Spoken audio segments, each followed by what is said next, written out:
Hello, everybody, and welcome back. You're here with your favorite Blimp Pilot Ned, and it is day 7 of 12 games of Christmas. And on our 7th day, we have a game recommended to me by my dear friend Dahlia.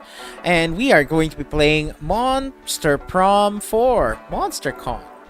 I have played Monster Prom 1, and I have played Monster Prom 2 and 3. I played the normal Monster Prom. I played Monster Prom Summer Camp, and I played Monster Prom Road Trip. But this is the first time I'm playing MonsterCon, so I can't wait to see what's here. Oh, look at Zoe! Alright, let's get into it. Play local. Do you want us to teach you all the ins and outs of the game, or have a bold, mysterious tutorial-less experience? I'll learn on the go. The best way to play, learn on the go. Best girl? Truly, Kaz, best girl. How many of you are there? It's just me. Okay, how long do you want to play? Around an hour and a half? Around 2 hours? Around 2 hours and a half. Let's do a long game, because I'll probably play one game, and then that's it. Yeah, let's do a long game. Wait, what? Choose your OST?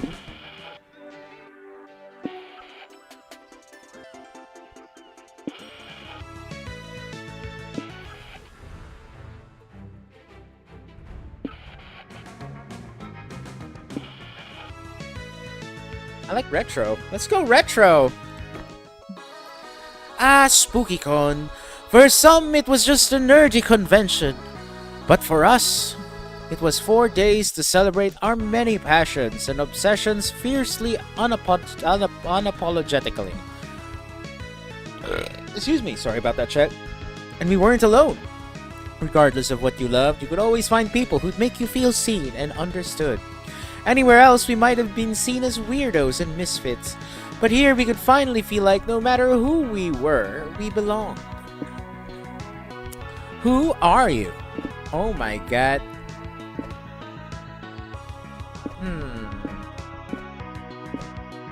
Wait, you can be the shopkeeper!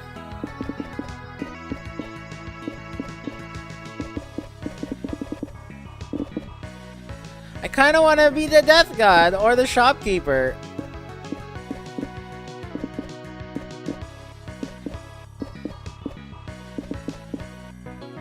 Let's be, yeah, the Grim Reaper. Let's do it. Milo.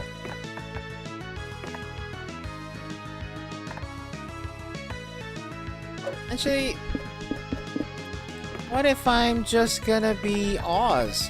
I can go with the classic and just be Oz.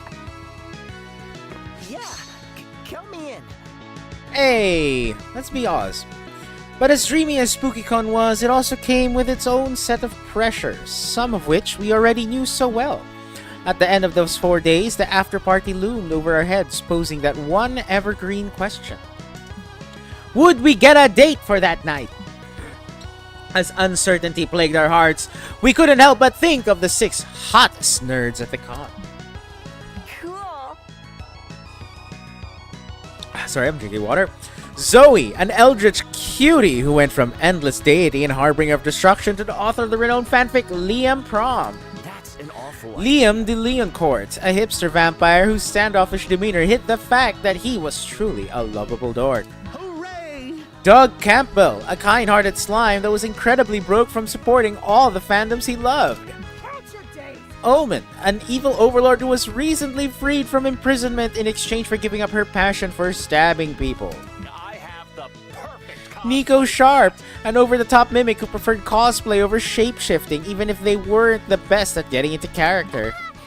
Anyway, And April 1st, a clown idol who was contractually obligated to bottle up all of her non-camera ready emotions inside cute mascots. It had to be one of them. But who? We had 4 days to gather some courage and shoot. What was the worst that could happen? Being rejected and alone the rest of our lives? Ha! We'd had our fair share of love and rejection. This surely wasn't our first rodeo. And as we had grown to know ourselves better, we realized we felt more confident. Tell us 3 things you like. Oh no. Okay. 3 things that I like. It's gotta be Yaoi. I'm sorry, Chad.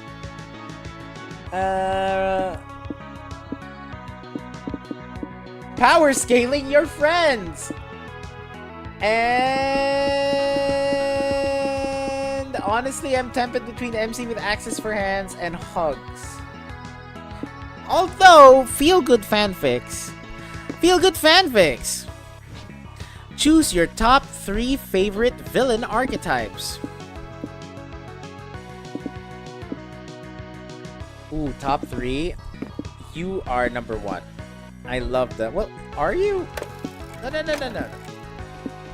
No. Sure you're number 1. Dramatic villain. Ooh. This is a tough one.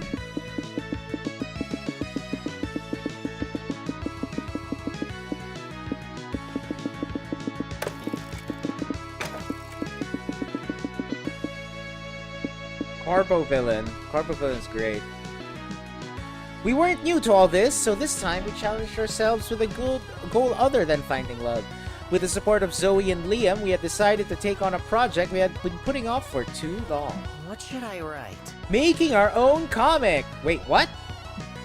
We had so many ideas, and yet we always found excuses not to work on them. But the con was the perfect setting to find inspiration and go for it. Choose your genre. Romance. The fear of failure had stopped us for too long, but then we reminded ourselves of the one thing that always kept us going, that we were young and unafraid, and we were ready to start. My turn? Really?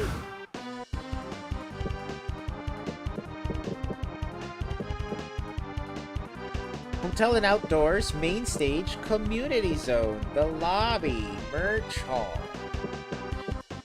Okay, how would I attack a convention? Honestly, I would run for the merch hall first. So I think that's what I would do. Let's do merch hall. You're walking around the merch hall, sipping a cup of coffee, and suddenly a deluxe box set of One Kick Boy makes you spit out your coffee. Your spit take lands on the box set because you have great aim but very bad luck. The vendor gives you the box set at a discount because, after all, it's not in mint condition anymore. Your brand new box set and your excellent spitting skills give you +2 charm. Let's go, charming! You're investigating the horniest corners of Artist's Alley when you happen upon Liam's Yaoi stand. Greetings, my fellow congoers. Hello! Thanks for stopping by. Oh, wait. Liam voice. Hello, thanks for stopping by. I appreciate you all supporting my art. Your art? You mean you created all this? Yes, Yaoi is my passion. I've invested over 10,000 hours in perfecting my craft. But didn't you start drawing Yaoi until last year? The numbers don't add up. Once again, math rears its ugly head to sabotage the beauty of art. You spent 1,000-hour year on this stupid hobby? How far have you fallen? Ouch. I know of your past, Liam. You used to be Angelus, ruler of the dark side. You subjugated millions. You nearly conquered the world. I know, but I'm not Angelus anymore. I don't enjoy reminiscing on my dark past. Dark past? You mean your glorious past? I looked up to you. You were one of the biggest threats to our reality, and now you drop penises for fun? It's maddening. I'm maddened. But Omen, look at these butts. They're worth 1,000 conquered empires. Are they, Zoe? Are they? You know, if you don't care for Yaoi, there are plenty of hobbies that could take even your mind off of murder and destruction. Why would I want to do that? Because you're in the redemption art program, and as your sponsor, I'm making this mandatory. Gang, we're getting Omen a hobby. That'll be tough, but you love a challenge. What hobby would Omen enjoy more than killing people? Get her into sewing, it's like stabbing fabric repeatedly. Reptile care. Omen can probably relate to cold-blooded creatures, and this is a perfect excuse for you to get a pet iguana. Let's go for... sewing. I don't know. Are you trying to trick me by using violence? Shit, she's onto us. No, look at this cool tiny sword. We call it a needle. Stop this nonsense now. I may be old, Oz, but even in my time, we had needles. Okay, think of it this way. The Redemption Arc program establishes that you should stop stabbing people, right? It's more of a case-by-case basis, but for the most part, yes. Nope. No, Zoe, stabbing is always wrong. Never deal in absolutes. Oh, Ugh. fucking Liam. You make me want to stab stuff, Liam. And by stuff, I mean your face! Use that! Imagine this piece of purple fabric is Liam's face, and stab it with the needle. Oh, now that seems interesting. Omen stabs the fabric repeatedly.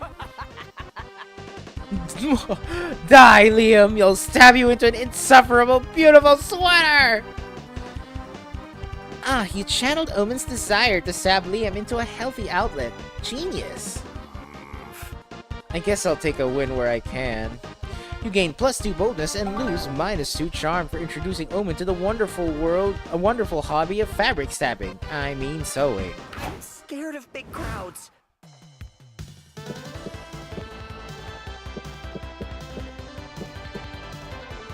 Let's go main stage. You're sitting at the main stage for a panel titled Are Dating Sims Back? The stage is empty. After a few minutes, a shy-looking guy approaches the mic and says, they're not because they never left to begin with. Yay! The audience goes crazy. Crazy for dating sims. You gain +2 smarts for learning dating sims will never stop being cool. Later, you attend a panel being hosted by the creators of recent popular fanfic called Liam Prom. You can't volunteer. Thank you all for coming. I'm your moderator, Doug. I'm honored to introduce the creators of Liam Prom. They're also friends of mine, can you believe it? I'm Zoe, the author of Liam Prom. Next to me is the inspiration behind K-pop star Liam, cartographer Liam, buff Liam, and countless other Liams. Thank you for having me. Just in case anybody was wondering, my name is Liam. So, let's get right into it. As the original Liam, how does it feel to be subject of such a sprawling saga?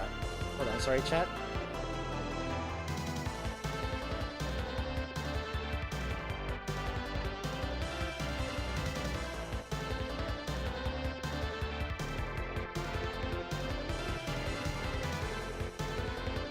Liam de Liancourt. Well, I always had the nagging suspicion that I'd be someone's muse someday. I bet you didn't think that you'd be portrayed as a sexy panini press.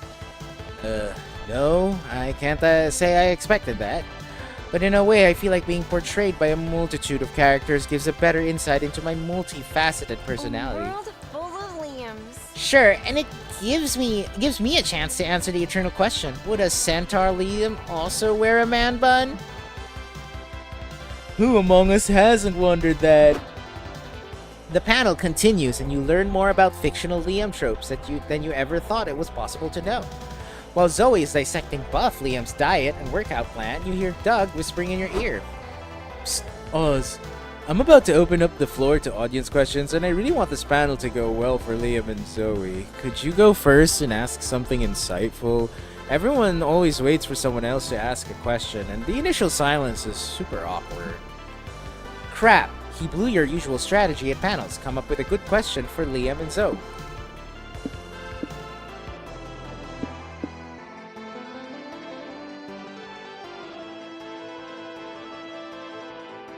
Most of the action takes place in Liam Academy, but have you thought about how a universe of Liams would affect the economy and politics of this world?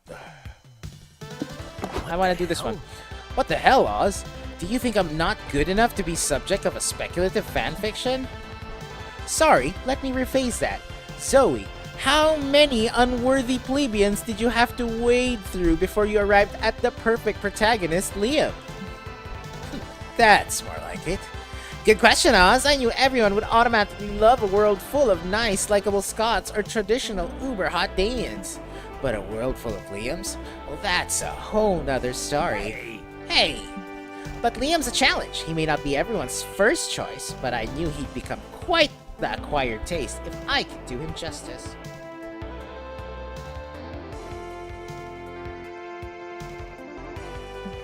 And I think, or at least I hope, that I did a good job. I will say, despite the offensive nature of this question, that Zoe is not incorrect. It's been nice working on this project with her. It's forced me to examine myself and my behaviors in a new light. It's also allowed me to reimagine myself as an 18th century cartographer, which is somehow even more arousing than the experience of actually being one, so that's nice.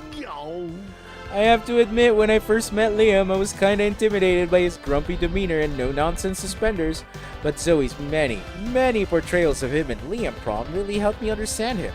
I'm glad I can call Liam Prom a must-read, and Liam a friend. Why, thank you, Doug. The pleasure of being your friend is all mine. And for the record, I've definitely gotten up to some nonsense in my suspenders. Ooh, spicy! You gain +2 boldness for your confident question, though you lose -2 smarts. But there's too many options. Okay, let's go Community Hub, actually. You sit down to play a really complicated European board game. You don't want to make a fool of yourself, so you pick up the manual and start reading. Days pass, seasons change, cities crumble and are covered in sand. When you finish the manual, you find yourself alone in an empty post-apocalyptic wasteland. Just kidding, you fell asleep, but what you did get to read of the manual was +2 fun. Afterward, you met up with Liam, Zoe, Doug, and April to attend a roundtable discussion about harem animes. Time for your natural horniness to shine. Fellow enjoyers, the genre is at risk. The industry is running out of ideas. How many more tsunderes saying baka can we enjoy till it feels just too tired? Inventive tropes make for a better harem rosters, and better harem rosters make every love interest shine brighter. Wow, Zoe, for once I think we're 100% on the same page. Exactly. Look at Liam here. Back in Spooky Academy, he was undoubtedly the weakest link of the romance roster. Wait, what? But here, aided by a much stronger roster, even Liam is cool. What? Liam is used to not be cool? Thanks, Doug. We must ask more of ourselves. Otherwise, what's our bar as consumers and creators? A romance roster of 6 love interests where 2 are angry demons? I don't know. But should we reinvent the wheel, though? If the tropes have been there since the dawn of time, maybe because they do the work. Yeah, the cute but secretly murderous pink yandere clown is right. Sure, they do the work, but can't we push further than that? Let's compromise. We reschedule, we keep our tsunderes, Genki girls, and yanderes, but let's try and come up with one innovation to the genre. It seems once again up to you to solve a conflict by proposing one of 2 ideas, for that is your narrative function within this group. Suggest a groundbreaking type of character for the roster of harem anime.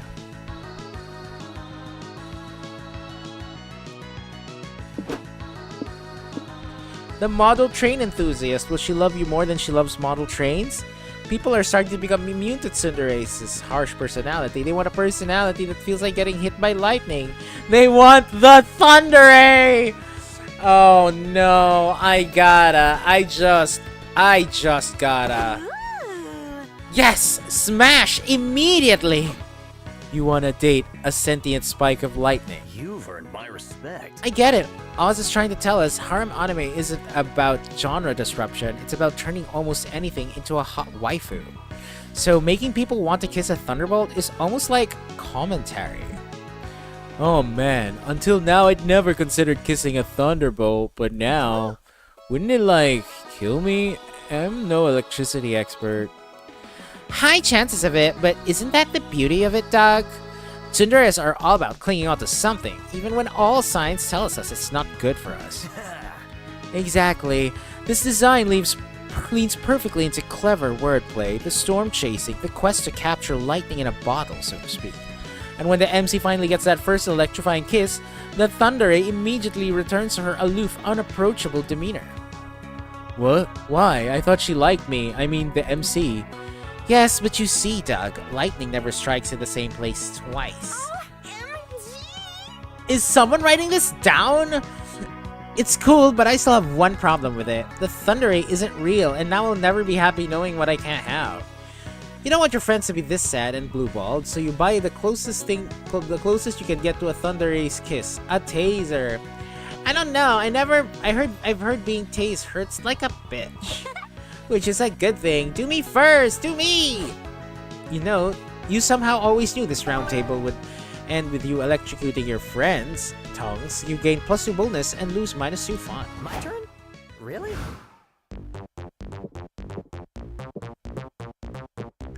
To the lobby! Walking around with your friend's magical girl wig on, it's itchy as hell. You scratch your head under your wig. Oh crap, a random streamer just recorded you doing that. Awkward finger wiggle. Your weird head scratch goes through the entire internet cycle. You get memed, shitposted, and mashed up, and even turned into a viral dance. Alas, fame is fleeting, and you stop being cool when a CEO does the Magica head scratch in an ad. At least you still gain +2 bonus for surviving internet fame unscathed. You're walking around in the lobby with April, Zoe, and Liam when suddenly a dad approaches April, dragging his 12-year-old son behind him. Mickey, is that Zoe as Garfield? Mickey, this is April 1st. She's a great pop star. Don't you want an autograph? Dad, stop it! I'm never gonna follow anyone but Toshiko. Too pretty for this. You're choosing that 2-pit AI Vocaloid bitch over me? I mean, don't be silly. It's just that Toshiko Mifune isn't what we in the business call an actual person. You shut up! Toshiko's better than a person! Leave me alone! Wait, Mickey, don't go! Yep, she was a Garfield fanfic lover since Mon Prom 1. Oh. This is not going well. I was hoping he'd get over Toshiko. Why? Are you dating her or something? How did you know? Holy shit, you are? Tell us everything. Yeah, how the hell are you dating a 3D animated doll? It doesn't make sense. Authentic. April, don't be backwards. Their romance is a beacon of hope for progress. Yes, AI-powered Vocaloids serve love too. Also, have you seen her boobs? Who wouldn't want to see them bounce IRL? Whatever, at least mine are real. Oh, trust me, hers feel very real. They jiggle just like in her live streams. What did you say, Dad? Are you talking about Toshiko's boobs? Mickey, how long have you been back? You can hear 1,000 crises galloping in Mickey's teenage brain. Quick, find a way to break this huge piece of news without any added trauma.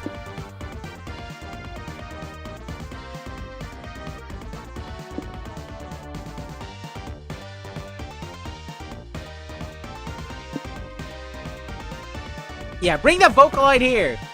You're right. I'm gonna call her right away. Yes. Yes, you should do that.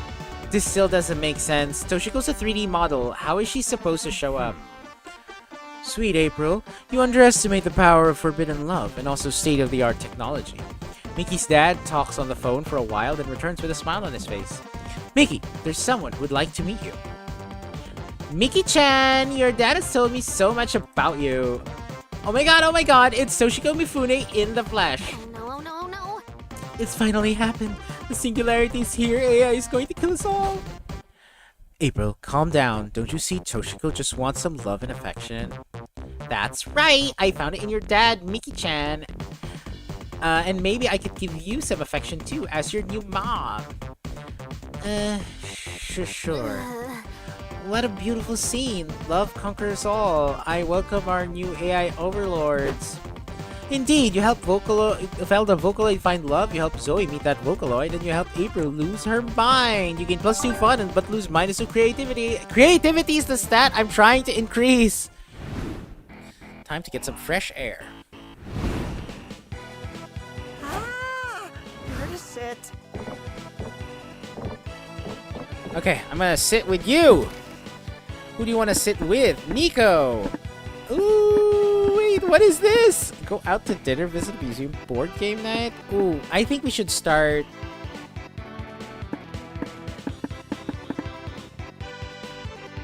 House, very spicy. Oh. Let's go out to dinner. You and Nico go out to a fancy restaurant. You've always wondered how Nico eats. They technically have two mouths, so which one is for food? It turns out the answer to that question is too disturbing to describe. Still, you two manage to have a nice conversation when they're not doing unspeakable things. So that ramen, hooray!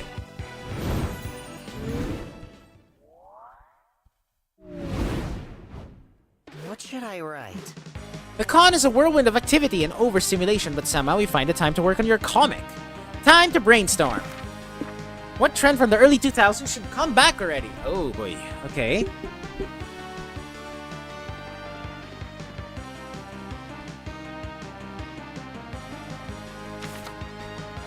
This is a tough one. This is a tough one. Let's do only needing to learn 3 memes and 4 slang words to sound cool. What's your strongest asset when on a first date?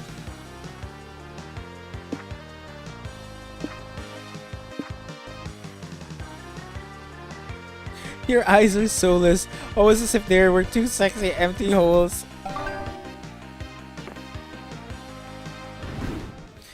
Time to get back to the con. But there's too many options. This time, let's do some hotel and outdoors first. You're outside the con when you see a bunch of sleepy-looking people sitting down. Hey, welcome to the Smoker's Lounge, one of them says to you. There's no Smoker's Lounge, so we decided to make one out here. Want a puffy ask? You see too many PSAs to say yes to drugs, but you strike up conversation with them while they get high off of their asses. They have interesting opinions on snacks, ASMR videos, and 2001, A Space Odyssey. Listening to them and inhaling their weed fumes gives you +2 creativity. Afterward, you, Nico, Liam, and Zoe are sitting by the food trucks eating corn dogs. Another hot dog. Darn it, I got a hot dog ago. What did I press? Darn it, I got a hot dog again. What do you mean? Well, you know how every corn dog has the 50-50 chance of having either a hot dog or a corn cob inside? For some reason, I always get a hot dog. What? What? That's not how corn dogs work at all. True, it's not exactly a 50-50 chance because there's also super slight chance, like 1 in a million, that you get a corn dog genie, but you know what I mean. I don't think I do. Huh.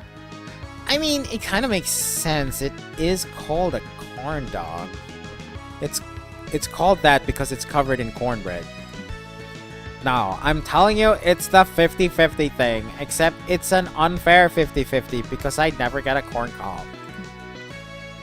Which some might say is evidence that there's no such thing as a corn cob corn dog. Or that Nico's just very unlucky. Am I the only reasonable person here? I don't need someone reasonable. I just need someone comforting. Thanks, Zoe.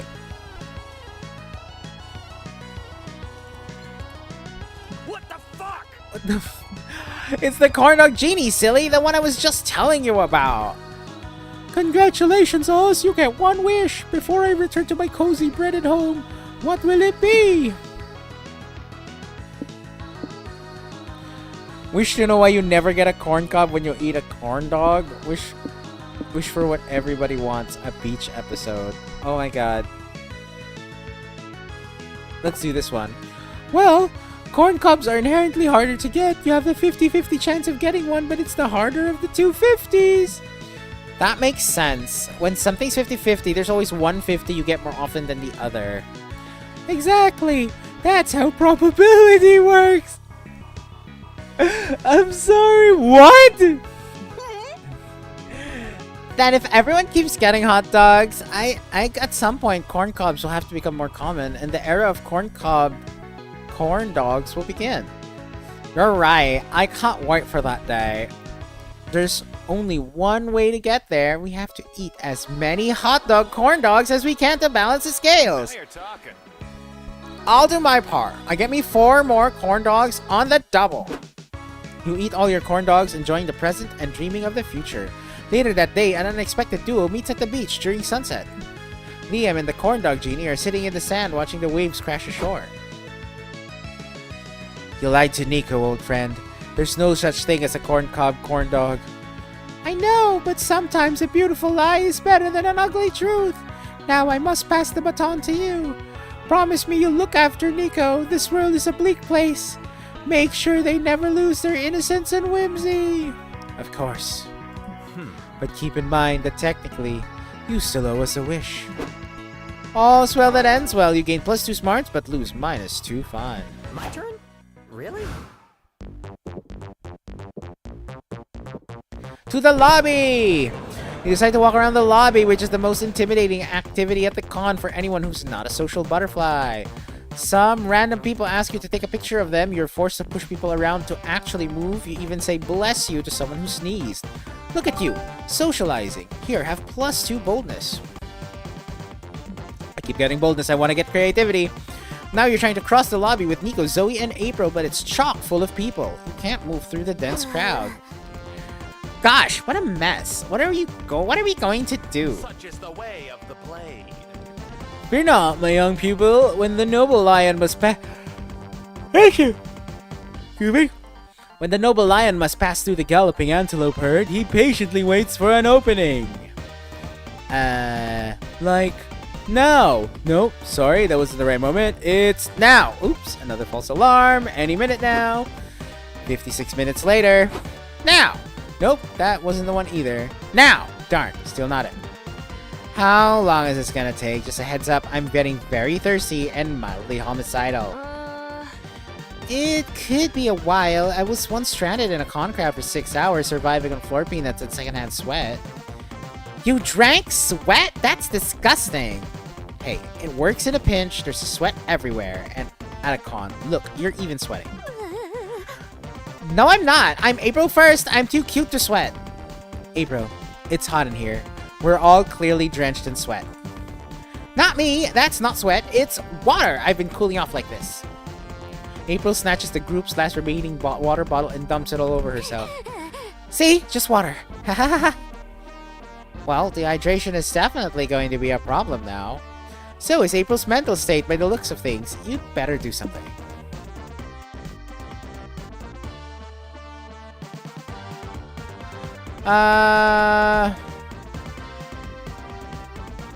When you need rescuing, you're supposed to deploy a flare gun. You only have a real gun, but that's probably close enough. Oh, I like this. Sure. Gun violence, I guess. That would work. Do you have a gun, Oz?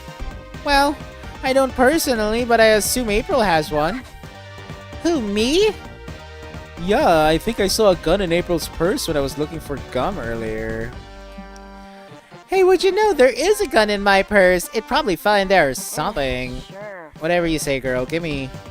Zoe shoots at the ceiling, then something magical and unexpected happens. Everyone around you cowers and stops moving. Holy fuck, that girl's got a gun! It's every monster for themselves! Pursued by bear. Now, this is our moment, we can go! You're a genius, Oz. Totally. Oh, and hey, here you go, Nico. Ah, you did have gum, thanks. You navigate through dozens of terrified people as you rejoin the con. The gun really seems to get people out of the way. Behind you, you hear more screaming, maybe some rioting, but that's not your problem anymore. Earn +2 boldness and -2 smarts. You sure it's my turn? Community Zone! In the middle of the community zone, you see a bunch of top-hatted gentlemen, a vintage car, and a dog, and a boot. Oh, it's LARP Monopoly! This goes against all your values, and yet the moment you start making money, you gentrify the fuck out of a street by building many hotels. You make sure everyone who dares step on your turf become miserable. A father of 3 begs you to lower the rent. Get good, you yell. Hold on, sorry.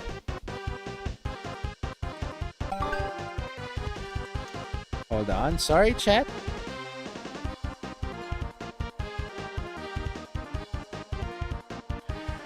But deep down you admit you got +2 fun. Zoe's set to compete in the finals of the Pokemon's video game tournament. You, Nico, and Doug go to watch her win. Hey Zoe, good luck out there today. Thanks, I think I'll do pretty well. I went with the STEM workers with an interest in the fine arts build. That's great. I'm really excited to cheer you on. I spent all day researching Pokemon so I could be the exposition character that explains all the rules while you win the tournament. Aw, you're the best! But despite Zoe's good party comp and your support, her first round is pretty rough. What's going on? Why is Zoe struggling so much?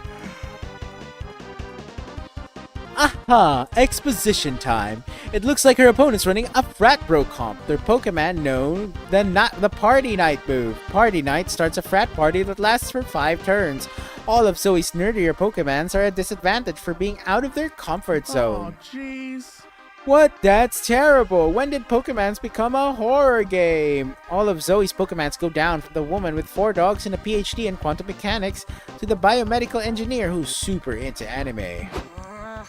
Shit, I got creamed, and not in the fun way. I'm gonna need a better strategy for round 2. Any ideas, fam?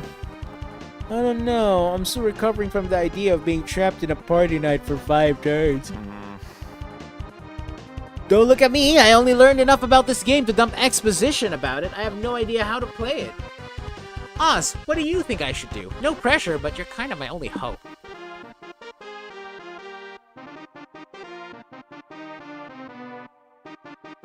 Remove all of Zoe's Pokemon specs. According to every rom-com, the moment nerd takes their glasses off, they become substantially more appealing. I like that.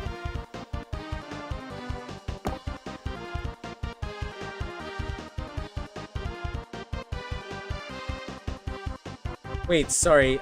Let me just check something real quick, chat. 1 second.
Okay, sorry.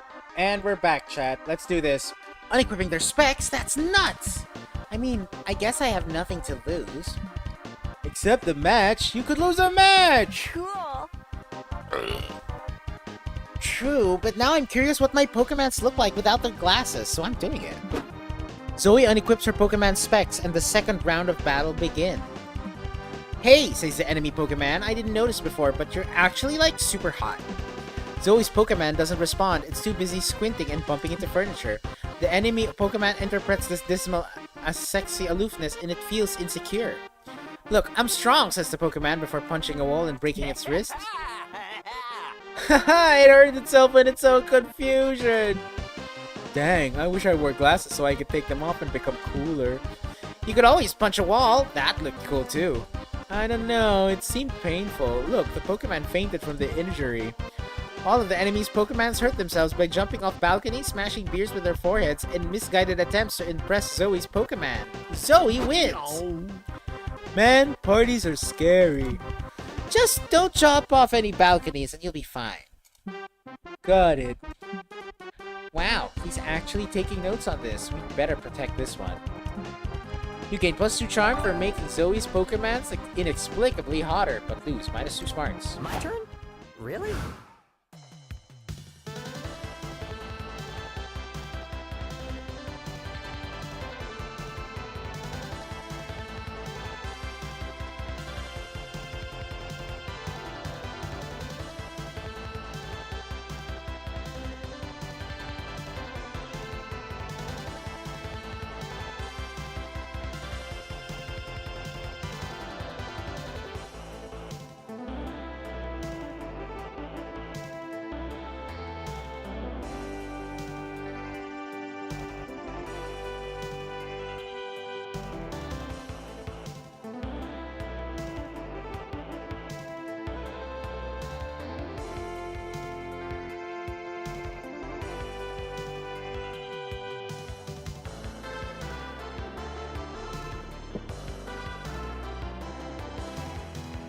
Alright, let's go merch hall. Main stage? It's a main stage, actually. You sit down at the main stage to learn about your favorite art form, anime! Specifically, a ranking of the best anime butts. Some of the choices are intriguing. I mean, sure, mecha robots technically have big asses. By the end, you've learned more about the panelists' fetishes than anime, but that ass-centric knowledge still grants you +2 smarts. Next up is a panel with the author of everyone's favorite sprawling, saucy space opera, Supernovas of Tomorrow. Thank you all for coming. I'm sure you're hoping to hear news about the last book in my series. Yes, he's finally announcing the release. The final showdown between Space Good and Space Evil is upon us. I hope Lady Cassiopeia and Lord Haley finally confess their feelings for each other. Zoe. I hope they finally fuck nasty. Well, yeah, I assume that was implied. There's no easy way to say this, so I'll just say it. I'm delaying the release of the last book for at least another year. What? Why? Most illogical. Yeah, I've recently gotten really into art farming. It's kind of cutting into my writing time, but you all support my passions, right? Man, I was really looking forward to that finale. Can we convince him to finish the book sooner? Ransom always works. Let's kidnap his precious ants and mail him their squashed corpses until he writes the book. Just kidding. Haha, I'm just joking. Unless... Nah, coercion doesn't work, but it's not coercion if the author makes the decision himself with a little help. Oz, how can we nudge him in the right direction?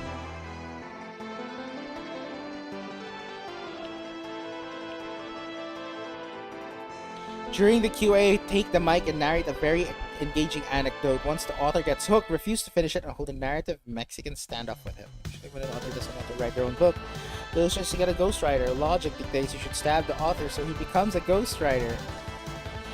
I'm gonna go for the first option. Ooh, you should tell that story about April ditching a dead body in a sewer. It's hilarious. Nico, I told you that in confidence! Why don't you tell the story of the time you befriended that horse, Oz? Oh yeah, do the horse one. That one's good. Honk honk. Especially since that story doesn't implicate me in any crimes, honk honk. When the QA begins, you take the mic and tell the first 75% of the story of how you formed a lifelong friendship with a horse. That's cool and all, but that wasn't really a question. Also, can one even befriend a horse? I think the host you could have is a bond with a horse. They have a bond, alright. They're besties. Check out this sentimental postcard the horse sent Oz just last month. What? How do you even know a horse wrote that postcard? Because the horse signed it. Next question. This whole scenario makes no sense. Hey, I'm the one dressed as Spock here. I'll decide what's illogical. Fine, I'm intrigued. Let me see the postcard. Sure, we'll let you see it once you finish writing the last Supernovas of Tomorrow book. Don't worry, getting thrown out by security is a sure sign that you've compelled him to finish the series. You gain +2 creativity for telling a riveting tale of horse friendship, but lose -2 boldness.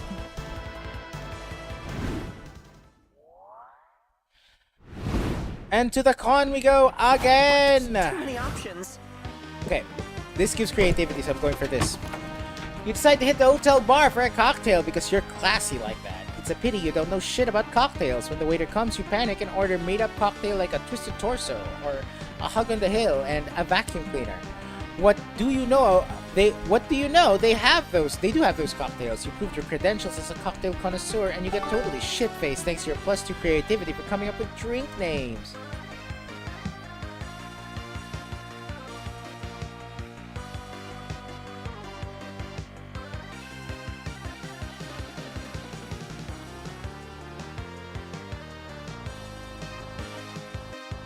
Sometime later, you, Liam, Zoe, and Nico notice some teenagers giggling and playing in traffic near the convention center. What are you kids doing? Don't tell me dying in traffic is some dumb new talk trend. Nah, that challenge went out ages ago. We're doing Get Isekai Challenge. It's when you get hit by a bus coon and wake up in another world. Why would you do that? Isn't it more common for Isekai protagonists to get hit by a truck? That's your only problem with this? No, we crunch the numbers, and buses are the best way to end up in fantasy realm where your painfully uninteresting personality somehow makes you a hero. That sounds pretty unrealistic. Thank you. It's much more likely that Buskin will send you to a grim dark world where everyone has inexplicably big boobs. Which is still a win, but manage your expectations. Wrong. If you get hit by a bus, the only place you'll get sent to is the ICU. I don't know, Liam. When I was a kid, a bus ran over my pet fish, and my parents said he got sent to a beautiful farm. So maybe getting isekai is real. How the hell and fuck did a bus hit your fish? Oh, Monprom. These jokes just fucking take me by surprise. They really do. I said the bus ran over my fish. You should pay attention to when someone's reliving their trauma. Fine. Can someone help me convince these dumb kids not to do this? I'm not in the mood to witness a vehicular manslaughter today. Sure thing.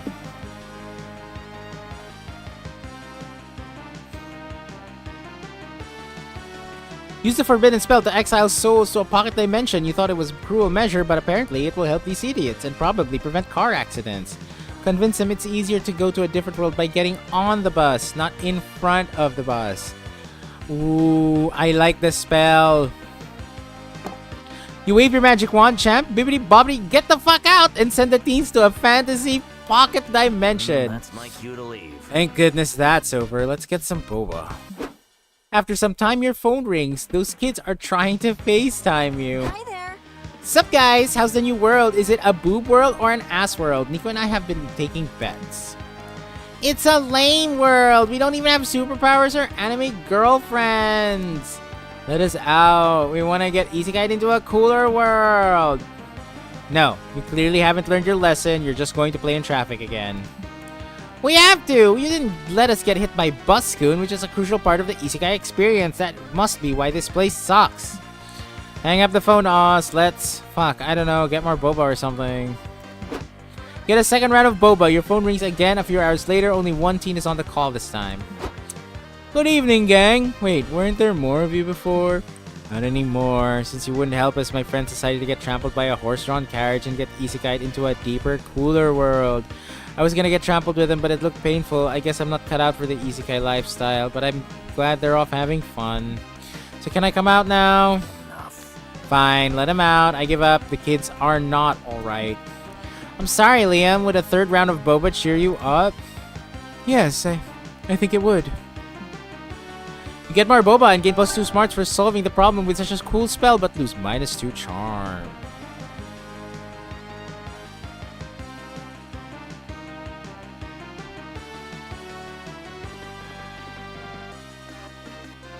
I'm scared of big crowds.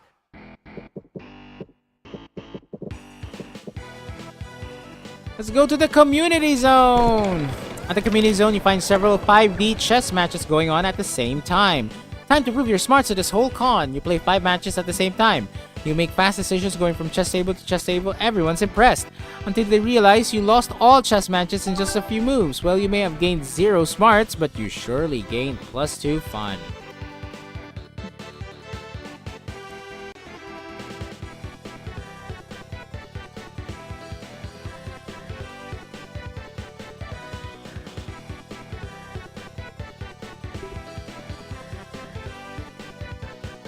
Hold on, give me 1 second, chat.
you see the news? Nvidia just said that they were going to make 40% less graphics cards. And we're like, it's like, really AI? By the way, chat, we don't support AI in this channel. That's all I need to say. AI is ruining gaming. They've come for gaming. Unbelievable. Anyway, a while later, Zoe and Nico drag you out to a local bar for a fandom meetup for the popular TV show Ronan the Barbarian. Omen joins you since Miracle of Miracles. This is a show she actually watches. Rejoice, my rowdy barbarians! Let us toast to Ronan's feat of strength and to his feats of love. But of course, Zoe, someone pour me another beer! Wait, you are the Zoe? I've read your Ronan headcanons. The idea he gets his unmatched stamina from channeling his sex drive. That changed my masturbation sessions forever. I gotta thank you. Art truly can change people's lives, huh? Ronan! What a beautiful truth! Come on, my chalice is empty. I need a drink so we can toast to Ronan's legendary prowess as a lover. Why are you three spreading such lies about Ronan the Barbarian?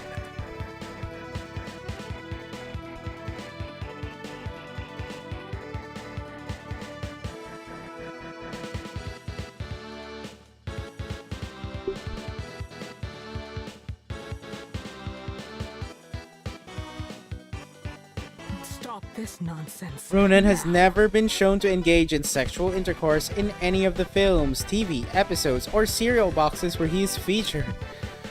Well, sure, but this is a headcanon. It's something that I think is a canon in my head. And Omen, my dear friend, if you could see all the things Ronan has done in my head.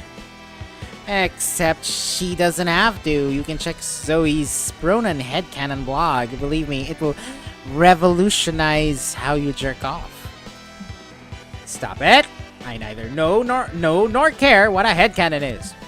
What I know is that these myths have always been passed down through bard songs and TV spectacle, both known for their rigorous accuracy. Someone give me a knife. If you insist on distorting the mighty legend of Ronan the Barbarian, I may have to slice your head off.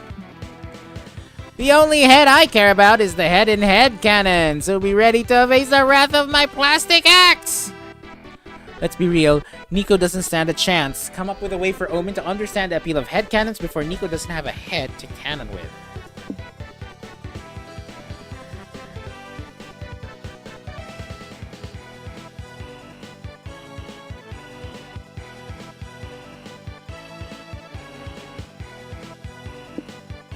Adapt to your audience. Tell Omen you're all actually talking about headcanons. Yes! Headcannons? With a double N? Like the weapon? Sure. You can headcanon that the barbarian can secretly turn his head into a cannon. A head cannon? That would be an impressive skill. His head could store a heavy cannonball to shoot at will. Imagine storing a cannonball inside your head. I have often wished heads could store a cannonball instead of whatever they store now. You can imagine it freely with the power of headcanons. Is that true? And if it is, how does one headcanon? You can expand on your HC. Tell us, why does Ronan possess such an incredible skill? But I don't know. Wait, I think I get it now. Since these headcanons are but a figment of my imagination, I can weave them at will, right? Maybe Ronan underwent forbidden surgery. Or what if it was a blessing by the god of cannons? Or, hear me out, what if Ronan turns his head into a cannon by channeling his sex drive? Meshing my superior headcanon with your inexplicable urge to add sex to any tale you hear? I must admit that would be an amusing twist. If sex drive could turn my head into a cannon, I may be as horny as you usually are, my friend. A toast for headcanons, and another one for headcanons! Pour me another one! Someone fill my chalice! You spend the rest of the day discussing various headcanons, especially the one about Ronan storing a cannon inside his head.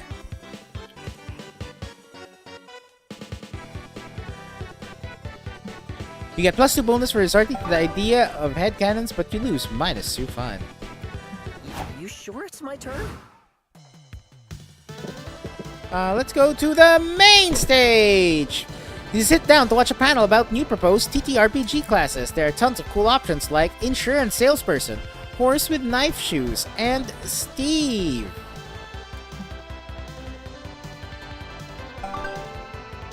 Your mind is bursting with the new TTRPG world-building ideas to counter Steve's naturally overpowered abilities. Give you +2 smarts. Hooray! Autograph Day! You, Zoe, Doug, and Nico are in line to meet Emily Slate, star of the hit sci-fi TV show The Womandalorian. The Womandalorian. Not complaining, but Zoe, not to sound like I'm complaining, because I'm not, but we've been in line for a long time. Why do you keep letting people go ahead of us? To be last in line. Of course, having no one behind us means we can be a bit greedy and spend extra time with Emily Slate. Oh, genius. Genius! Every precious second spent with a celebrity is the greatest second of my life. Right? But we gotta be strategic. It's still a short time to make a good impression and on a famous person. We can't fuck this up. I'm gonna show her a fan comic I drew of Emily Slate's character dating my superhero OC who shoots lasers from his nipples. You just keep that on you at all times? Yeah, why not? It's a great conversation starter. True. It's gotten a great conversation going between us already. I know. I'll meet Emily Slate dressed as Jade the Ronin. That's kinda off topic. Emily Slate's never been in a show with a Ronin character. I know, but I really like the way my collarbones look in this outfit. Hopefully she will too. Zoe likey. Fair. If there's one thing I've learned since I became immortal, it's that everyone loves a studly set of collarbones.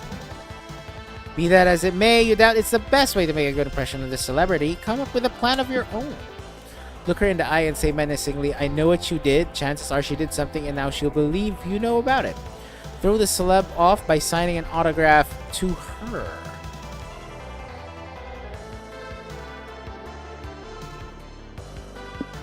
Let's sign an autograph to her. Finally, you're the last in line to get the celebrity's autograph, or rather, you hand her your autograph. Whoa. Oz, are you famous?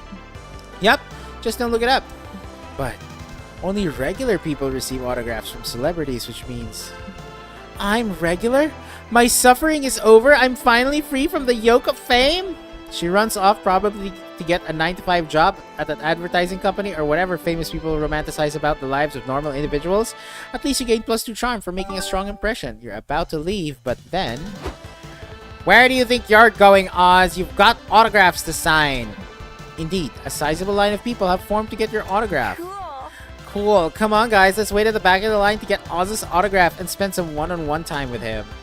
Wait, you all don't need to wait in a line just to talk to me. Oh, Oz, even at the height of fame, you're so humble. Bye-bye. Don't worry, bud. It's okay. We'll wait for you at the perfect moment to make a good impression on you. Bye-bye. Well, you're the one who wanted to be famous. You spent hours signing autographs, losing -2 boldness, and getting a hell of a wrist cramp. I'm scared of big crowds. Merch Hall! You find a portrait artist at the artist alley. Apparently, he can accurately portray your soul. You've always wondered what your soul looks like. Buff, small, and cute? Hey, maybe it's ginger hair. No, it's just you with a weird blue glow around you. But hey, that glow sure adds +2 charm to your looks. Later, you and April meet up with Nico and Zoe to check out the booth for Easy Cheesy, a popular mobile gacha game. I can't believe they're giving out free download codes for General Gorgonzola. We're gonna be the envy of the forums. Justice will prevail. Hold on, General. The White Ranger's coming to rescue you from your loot box prison. I still don't get why this game is so popular. All you do is click on prize boxes and unlock characters, right? No, you don't understand. You click on prize boxes and unlock the coolest characters ever. Here, you can try it out on my phone. Oh, wow. Fine, so I guess I just click here and ooh, I unlock someone. She's cute. Hello, welcome to the Easy Cheesy booth. Here are your General Gorgonzola download codes. Give it to me. Yay, my life is now complete. Click, click. I got another one. He looks so yummy. You seem like dedicated fans. What if I told you there were more exclusive characters you could unlock? Zoe! I'd say slap my ass and call me mommy because I'm in. Me too. I'm willing to do anything for these gachas, aren't we, Rangers? Can't talk. Must. Click! Oh no, Kaz, is it you? Oh no, it's you, Kaz! I gotta take a screenshot of this.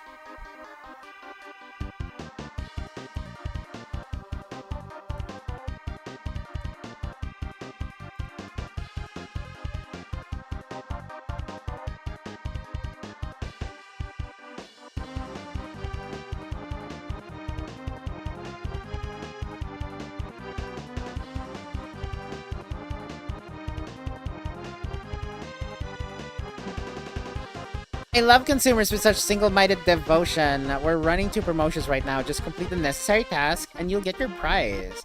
These tasks seem kind of sketchy, but you're not one to question anything. With such cool gachas on the line, what do you pick?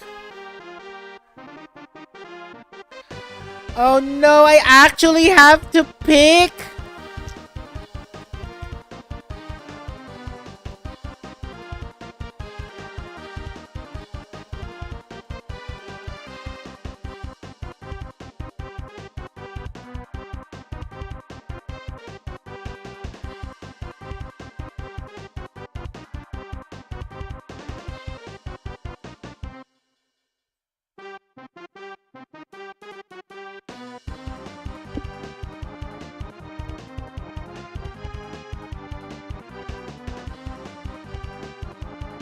Lady Camembert or Pepperjack? Okay.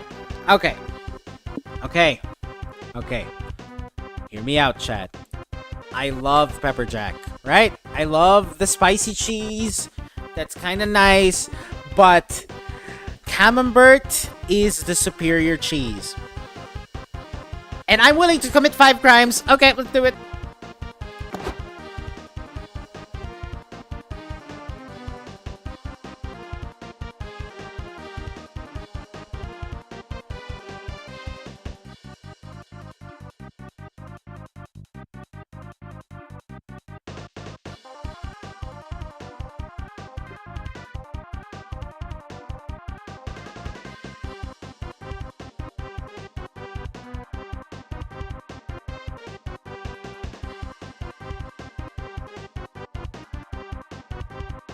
How bold. Just come back with video proof of the crimes you committed and you're all set. Oh. It's 5 crimes committed between the 4 of us, right? Nice try. 5 crimes apiece. 12 crimes committed as a group? Final offer. You drive a hard bargain, but it's a deal. I don't suppose you want a job on our sales team. Fuck yeah! Only if you hire known felons. Come on, gang. It's crime time! Oh, do we have to do crimes? Rangers are supposed to be good guys. Nico, there is a Lady Camembert on the line. This is worth it. Good point. True. What was I thinking? Let's go! One glorious crime spree set to a 2010s party rock anthem later.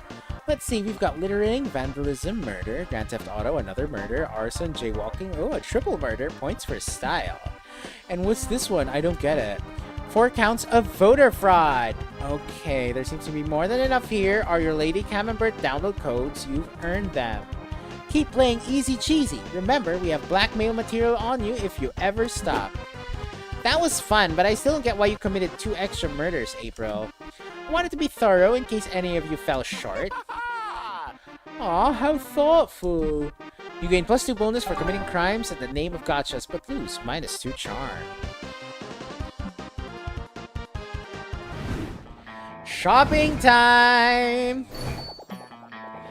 If it isn't my favorite customer... Well, actually, you aren't my favorite yet, but you might be if you pick a box already. Wait, is this actual gacha? Oh no. Ah yes, Dull Daniel does nothing. These figurines literally do nothing. Hold on. The choice for those who don't want unexpected to hit them in the head, a classic. Stats, but now they're people. It's based on the stat icons from the popular video game Human Prom. They are said to have slight effects on people's stats. Zodiac Thirst Cosmic Office includes the first selection of 6 out of the 12 star signs you can date on a claimed dating sim. These figurines are said to have non-slight effects on people's... Test your fortune? Buff Bugs. It immortalized some of the most legendary wrestlers from underground insect league that was popular years ago, but beware, these big muscles come packing big effects on stats. Landmarks in Love, a series of handsome figurines that are said to take effect in specific places for those who want locations to get spicier. My Weird Little Village brings figurine form some of the most popular neighbors of this cozy and creepy game. They're said to be cursed. They may profoundly impact your own self or the ones you're trying to romance. Major Arcana No Mercy has some of the best characters in the hit anime of the same name. These figures are all about sound and video for some reason. What? Are all about sound and video? What does that mean?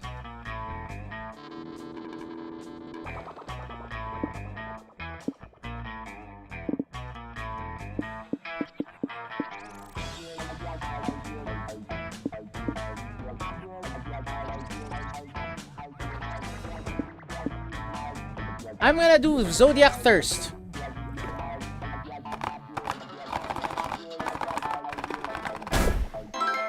Libra, head of client relations. Average all your stats. Girl, I picked the best one. Also, Libra, your girl's a Libra, chat.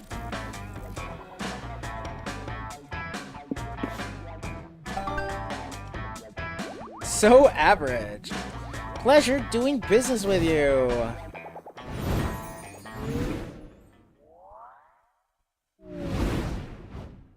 I brought extra sketchbooks. Love is fickle, but at least you have your comic to rely on. Time to brainstorm. What's a red flag you can't let slide on a first date? They don't own even a single cow, reducing the chances of finding tasty chocolate milk whenever you want. Their appealing cooking skills are a lie, but they're being uncontrolled by a rat under... Okay, they happen to live in the sewers, which probably affects their personal hygiene.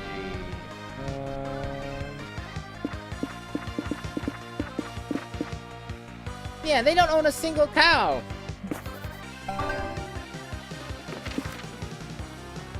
Why haven't you finished that big project you told everyone about? You want to fuck a lot of people first. An ancient curse. Big Oil is pressuring you not to. They probably feel threatened by you, as they should. A creature living under your bed told you that you should wait. You don't want to be rude to the bed creature. Yeah, I don't want to be rude to the bed creature.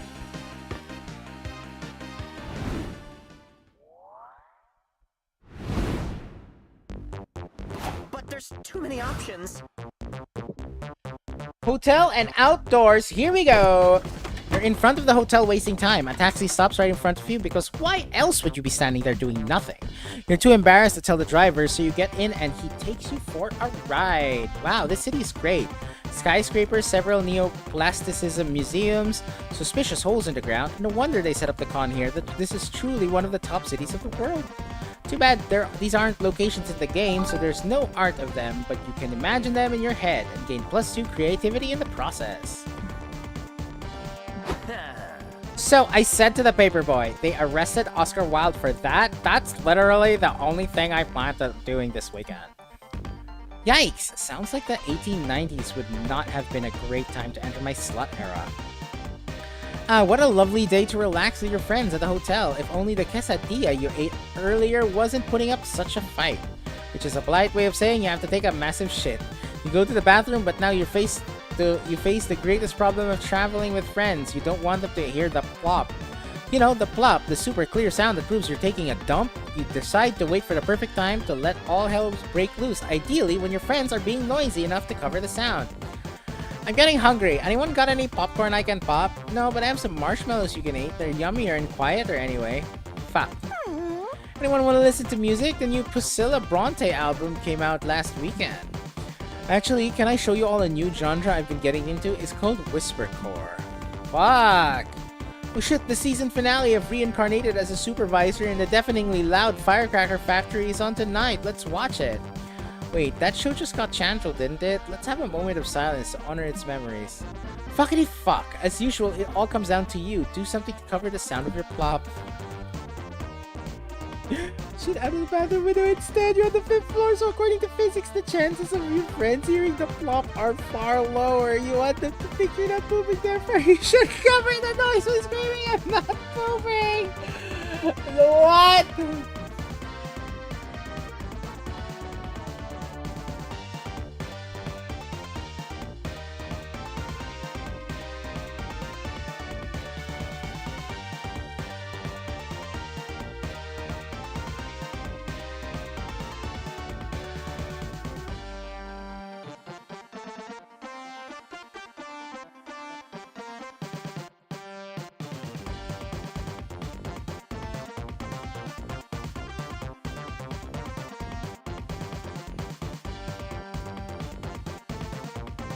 You know what?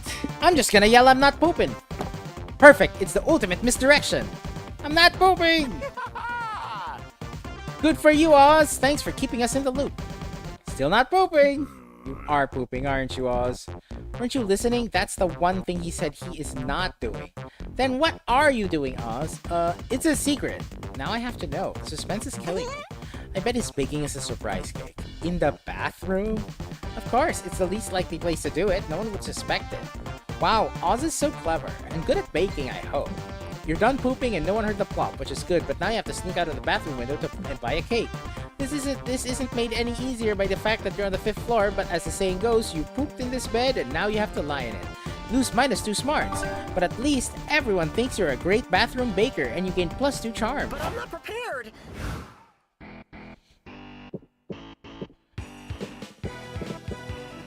To the merch hall! You suddenly realize your phone is dead. Good thing you're at the merch hall. You find a stand where someone's selling chargers. You want to buy one, but you feel bad about buying something so not nerdy. The vendor sighs and draws an ooh-woo face on the charger. Sold. You gain +2 charm for your kawaii phone charger. You're checking out the merch stalls with Zoe, April, and Nico when Zoe spies on a retro game booth. Oh my god, I love retro games. Do you have any Garfield titles? I sure do. I got Garfield Teaches Typing, Garfield Teaches Microbiology, Garfield Coaches You Through Your Parents' Divorce. Don't buy anything from that loser. I've got retro games with cats too. Cats like Garfield? Yeah, sure. Quit sniping my customers. You do this every time we book both booths across from each other. Sounds like there's some serious backstory here. Are you two business rivals? That's putting it lightly. I hate that guy. He burnt my last stand at ConCon to the ground. Only because you spread that rumor that my games gave people STDs. Oh. Jeez, that's kinda overdramatic. No, it was true. I fucked his games once and it gave me syphilis. Oh. Big yikes. You mean I was about to buy a pre-fucked game? Gross. Big yikes. Should we leave? I kinda wanna leave.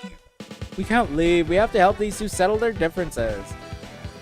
Why? Justice Because we're will heroes and prevail. meddling in strangers' business is our job. Oz, what do you suggest?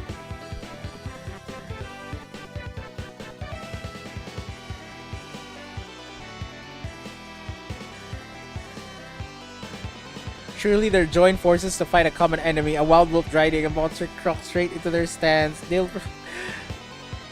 Yes, when two unlikely allies come together to take down one great enemy. There's no time to explain where you get the monster truck or the wolf. Let's just skip to the part where you're driving full speed through the merch hall. Why do we have to get into the monster truck with the wolf? Awoo! Because the wolf needs directions, duh.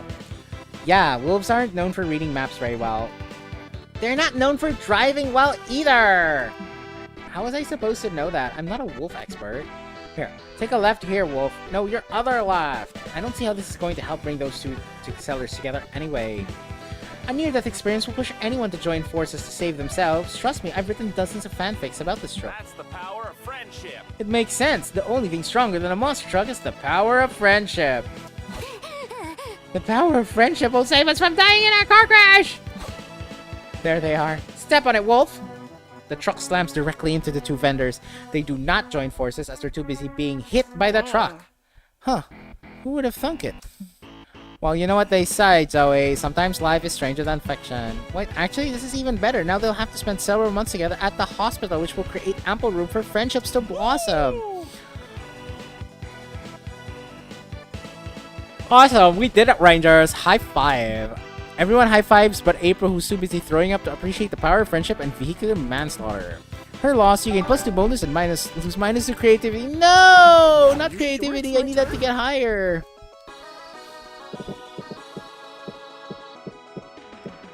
Community Zone! You enter a competitive tarot tournament because you're reckless enough to gamble your entire future. After several hanged men and burning towers, you decide to harness the power of celestial bodies. With your best Yu-Gi-Oh! Impressions, you throw down Pluto. Pluto isn't a planet anymore. You're playing with an old deck. You're disqualified, and your opponent also predicts that you'll die of chlamydia. While you just gained +1 terrible fate, you also got +2 fun because dying from chlamydia means at some point you'll get laid. You, Zoe, Doug, and Nico have just finished the most breathtaking, life-changing, thirst-quenching event the con offers, the Tea Ceremony Workshop. Ooh, that was the most zen thing I've ever seen. I feel wiser from just watching. I wish every drink had a special ceremony, then we could all feel mystical and wise every day. You're so right, Doug. Even every beverage is special and beautiful, and they all deserve to be appreciated in a unique way. Let's do it! Let's make our own new drink ceremony. Are we, like, allowed to do that? Just make up our own ritual? Trust me, I've run a cult. I've done it a lot. Now, what drink are we going to sacrifice? I mean, celebrate. Water? Sorry, I panicked. There are no bad ideas, Doug. Just ones we're not going to do. Nico, what you think? What you got? Absinthe. No, wait. Chocolate milk. No, wait. What? About lava? Cool. Lava is perfect. We could travel to different volcanoes and see if they are different flavors.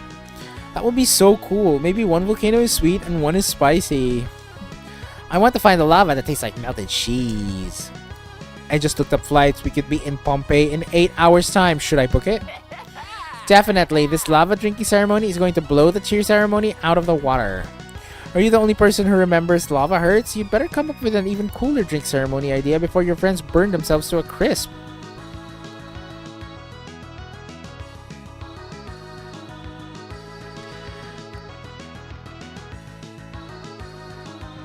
The 5th coffee of the day ceremony. You and your friends jump right into the new ceremony. Step 1, chug 4 coffees. This goes how you would expect. Gang, I think I'm having a heart attack. Can someone please look at my heart and tell me if it's exploded? Please? Sorry, Doug, I can't check now. I've got to practice running around this room really fast, but I'm sure it's fine. Zoe, can you check? I could already see through time. Now I'm looking into extra time. That's good. I think that's a good sign. I think that means the ceremony's working. 5th cup, here we come. You reach again for the ceremonial cafetiere, hands shaking like a jackhammer. Every mug you touch shatters under the force of your grip, and your palms bleed from the shards. I demand coffee. Do not fail me, Oz. Close your eyes, steel yourself, and take another mug. It rattles in your grip, but stays intact. You pour 1, 2, 3, 4 cups. Yes. Now complete the ritual. Okay, everybody, all got your mugs. Let's drink on the count of 3. 1, 2. Please don't make me drink it. It's too dangerous. Ah, come on, Doug. What? You'd rather just us 3 die and you have to carry that tragic memory in your heart alone forever? No. Exactly. Today we either die together or ascend to the 5 coffee per day god. Now 3, 2, 1, drink. All of time flashes before your eyes. You can see everything so clearly now. You can see the future. You know exactly what to do. You pass out. When you wake up, you're sat in a cubicle typing obsessively at a computer. What is this place? It looks like your friends are here too, doing the same. Did we die? Is this the afterlife? I just asked, and apparently this is our company. I think we all founded it while we were in our coffee blackout. You all leave satisfied with a good day's work. Man, coffee really makes office life bearable, huh? You gain +2 boldness and lose -2 creativity. Prepared. Main stage. You grab a seat at the main stage when our panelist talks about making interesting player characters. Apparently, they should be color coordinated, have a distinct personality, and also a cool name like Kratos, Luigi, or Oz.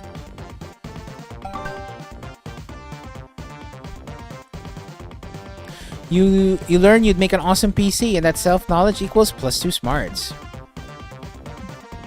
Tell me, Oz, what was the happiest day of your life? Is it the day you fell in love, received a hard-earned reward, and ate a particularly delicious sandwich?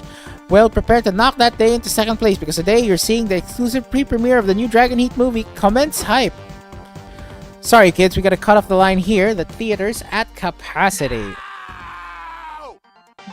My patience is at capacity. Let us in, or when I'm done with you, you'll be eating through a tube. It's okay, Omen. There are other events we can go to, like... Sorry. No, sorry, I can't be positive about this. I'm going back to the hotel to cry fully clothed in the shower. No! Nobody's leaving! We're not gonna take this lying down! Nico climbs up the statues of the Dragon Heat characters until they reach a suitable height to deliver a rousing speech. Fellow fans, hear me roar! We will not be denied our right to see the film of the decade! Did we not come to this con to conquer? To feast upon fun and fandom? to demand the respect we fucking deserve. I say we raid this showcase and lay claim to the seats and refreshments that our ancestors fought and died for. Who's with me? Finally, something violent is happening. I'm in! I'm in too, but how are we gonna get past the guards? They probably have tasers or something and we're just a line of people with foam swords. Do you not have goddess-like powers? Can you not simply use those to force our way in? I could, but like, I didn't eat breakfast this morning and I slept on my neck weird. It's just not a good time, you know. Fine, maybe Oz can make himself usable by coming up with a way to get in.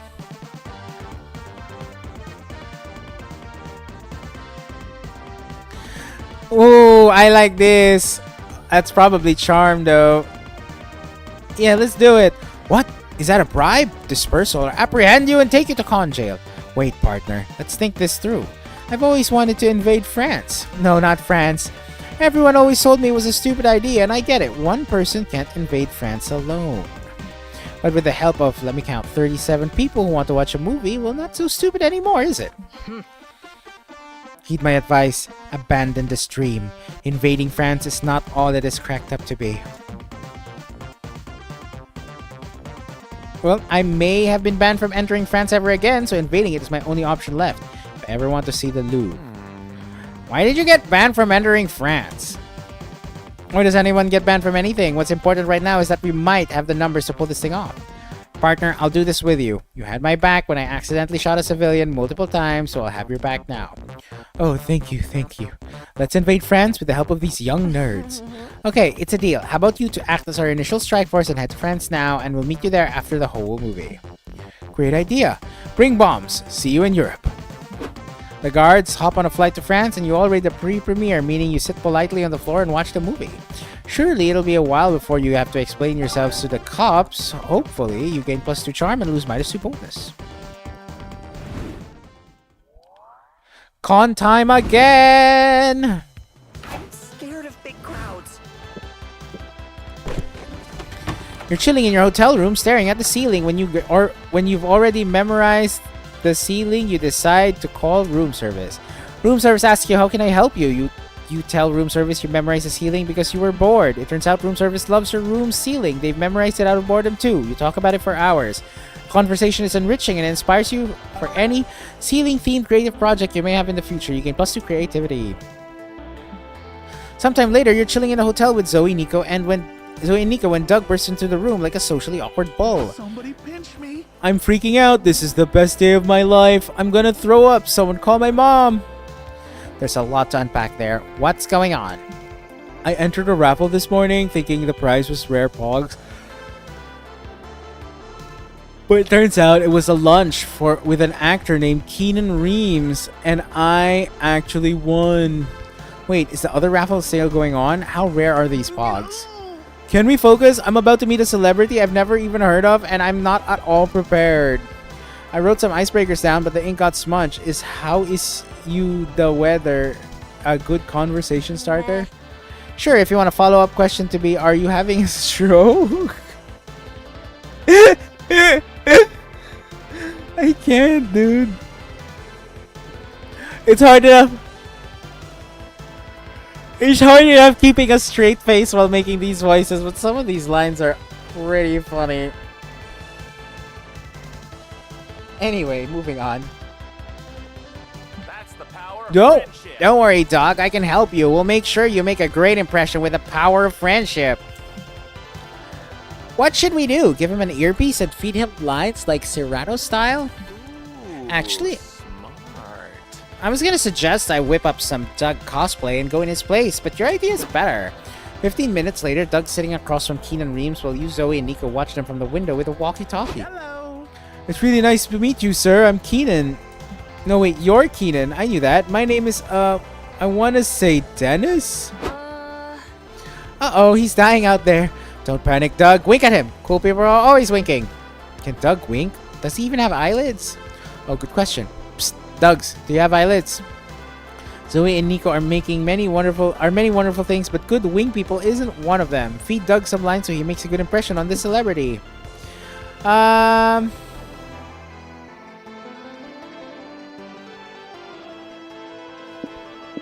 Let's do this one. Genius. Okay, he could own a jet ski. Doug's always dreamed of owning a jet ski, I'm pretty sure. Good idea, Nico, but the sky is the limit. Let's think bigger. What if Doug is a secret agent here on assignment? Okay, I fuck with that, but let's make Keenan part of the backstory. His lunch was set up by Doug's agency so he can recruit Keenan for a secret mission. Love it. Doug has to infiltrate the Academy Awards, and the only way to do it is by being a celebrity's +1. Smart. Now Doug gets to attend the Academy Awards. Do you think Doug and Keenan would maybe kiss? Maybe. In spy movies, they always kiss as a technique to lay low and avoid getting their cover blown. I think because people feel self-conscious when they stare directly at two strangers kissing. Why? I've got an idea. What if afterward Doug and Keenan escape the Academy Awards on a jet ski? A few minutes of Doug explaining your expertly crafted backstory. So, yeah, you gotta keep in mind that there might be explosions. But don't worry, if the situation gets hairy, we can always escape in my, jet ski. Wait, Keenan says you own a jet ski? Those are so cool. They are, aren't they? Man, a secret agent and you own a jet ski? I almost feels like I'm the one who won this lunch with you. Aw, that's so nice. Let's say we're both winners. You and your friend made Doug's dream come true and gave him an amazing jet ski. You gain +2 creativity and lose -2 charm. But there's too many options.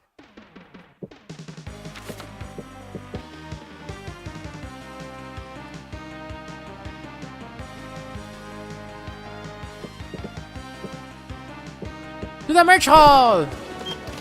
You buy a cool t-shirt which features the entire JoJo family tree. Needless to say, it's several sizes too big for... Oh my goodness.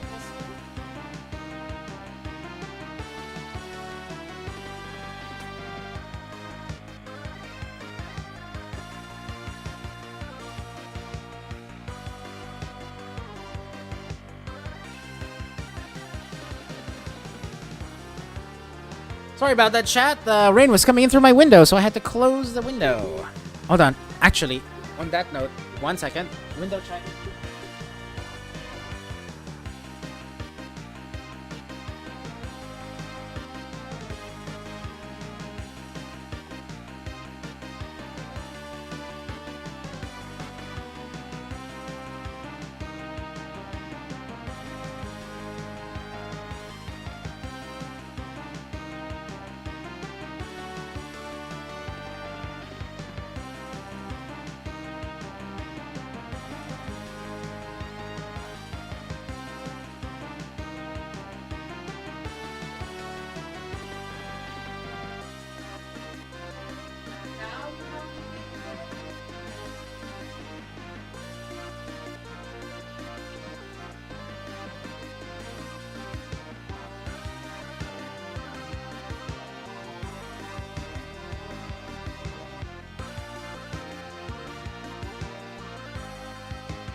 I'm back, chat. Alright.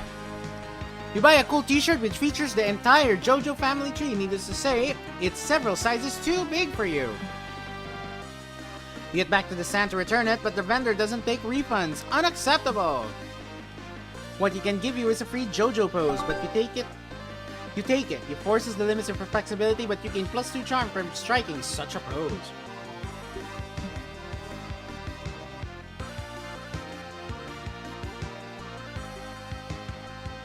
Afterwards, you, Nico, April, and Zoe head over to work your super kawaii shifts at the pop-up maid cafe. Okay. Hey look, Omen just walked in. So this is the maid cafe. I thought it would be cleaner. Hiya. Welcome home, princess, or would you prefer to be called master? Gender is a prison from which I have escaped. I would most like you to address me as your overlord. Preach. Follow me, my overlord. I'll show you to your seat.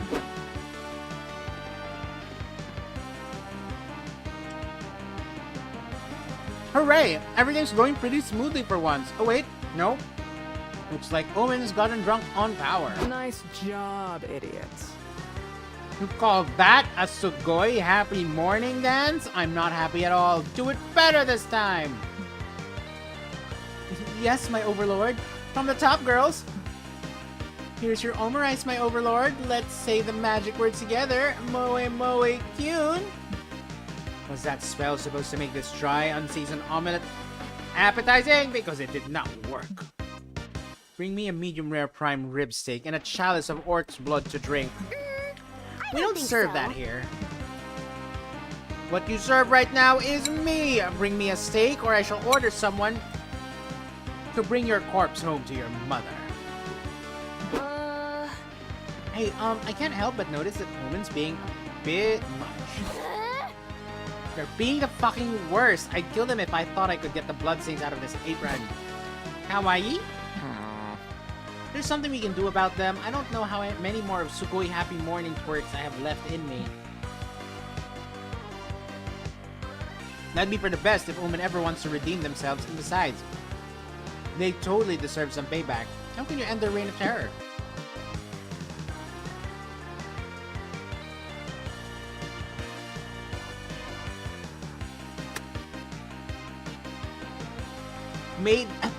Maid problems call for maid solutions.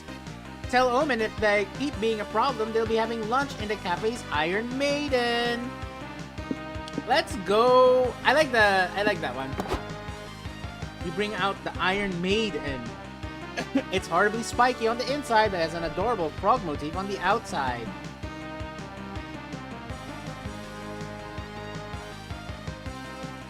Omen, this is your last chance to apologize to us and promise to be nicer from now on. No deal. Ah, you shall make demands of me. Bring me my steak, you uppity underlings. Well, we tried. Lock him up. You and your friends try to force Omen inside the Iron Maiden. It's a bit like forcing a cat to get in the bath. Dang, you'd think all these chains and spikes would make Omen less liberty. Ramble before me. That's Overlord to you! Finally, you shove them in, lock the door shut, now you can return to work in peace.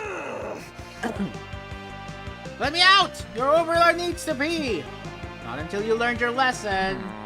I don't know, maybe we should let him out. Omen was locked up in an Iron Maiden for a long time. Putting them in another one might be traumatizing. What? No, I don't care. I still sleep in Iron Maidens sometimes. This is just a dick move. Goodbye.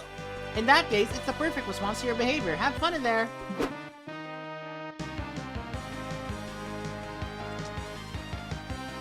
You, Nico, April, and Zoe work the rest of your shift to the sound of Omen's muffled swearing and banging inside the Iron Maiden. I think it's been long enough, Omen. We're ready to come out now. We made you some fresh omurice and a pika pika parfait. You can eat it if you promise to behave. Fine. That was clever indeed. Yeah, that was claustrophobic, but I must admit, I am impressed you all followed through on such a hardcore threat. You have my respect. Wow, that's the closest Omen's ever come to acknowledge anyone as an equal. You gain +2 boldness and lose -2 charm. I'm not prepared.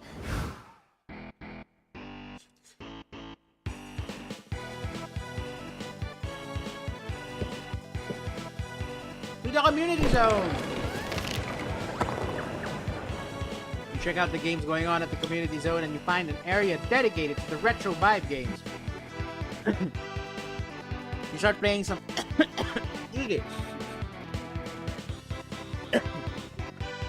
Excuse me. You start by playing some N64 games, then you go further back in time to play the original Super Mario where Mario is a dick.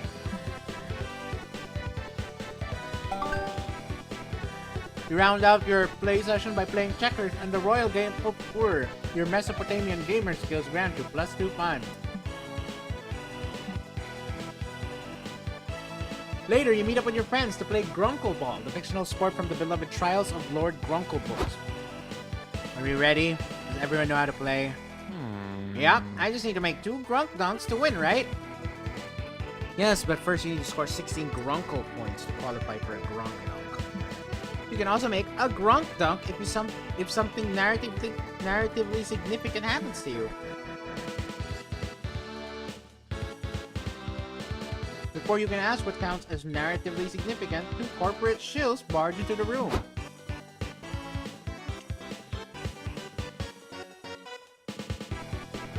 Hello, we're representatives from the publishing house that owns the Trials of Lord Grunkle IP. You have to pay us copyright fees if you want to play Grunkle Ball. We accept checks, money, orders, and fees. Are you for real?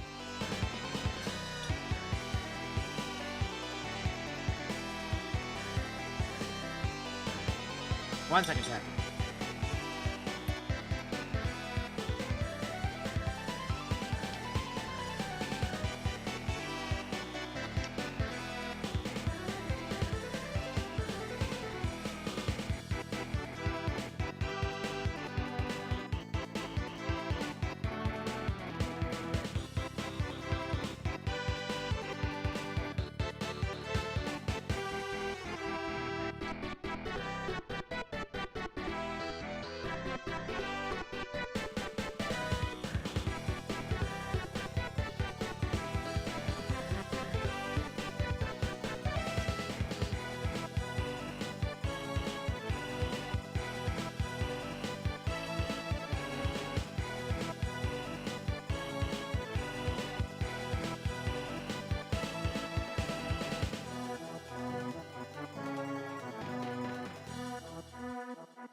All right.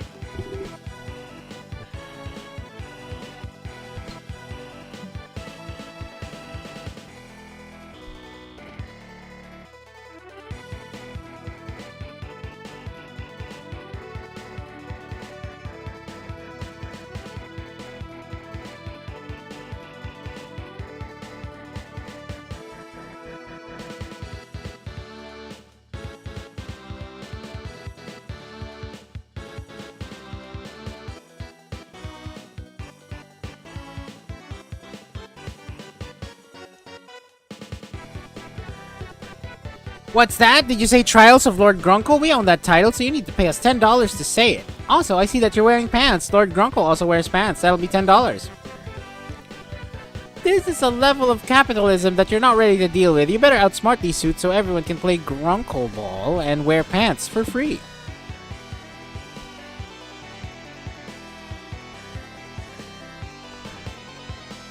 Chance to write the infringed copy with a basketball match the official way. Okay, I would like to do this one. What? That's not how that works. Hey, everybody, check it out. These hot, fun dummy mummies in suits are gonna mud wrestle. Or certainly will not. That would be an HR nightmare. We learned that the hard way. Yeah, but that got everyone's attention, didn't it? Look at how many views you're getting. But these views don't recoup any of the revenue we've lost from using our IP for free. Guess we need to up the ante then. Nico, do that silly dance you do. That definitely gets some attention. Can do.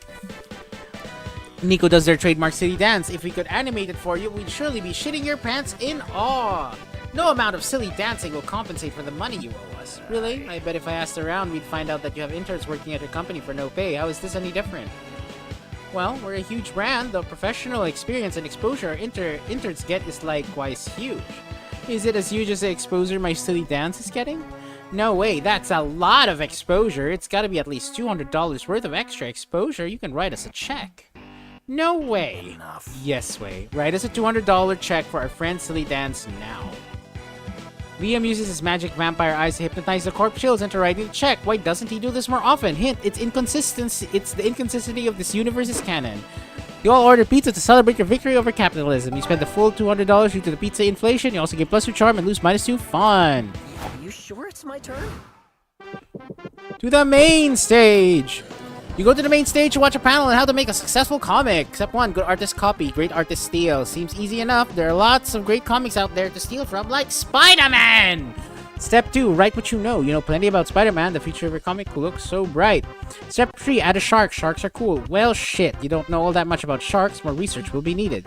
Still, maybe there's a Spider Shark comic by Oz in the future. You gain +2 smarts from all you've learned.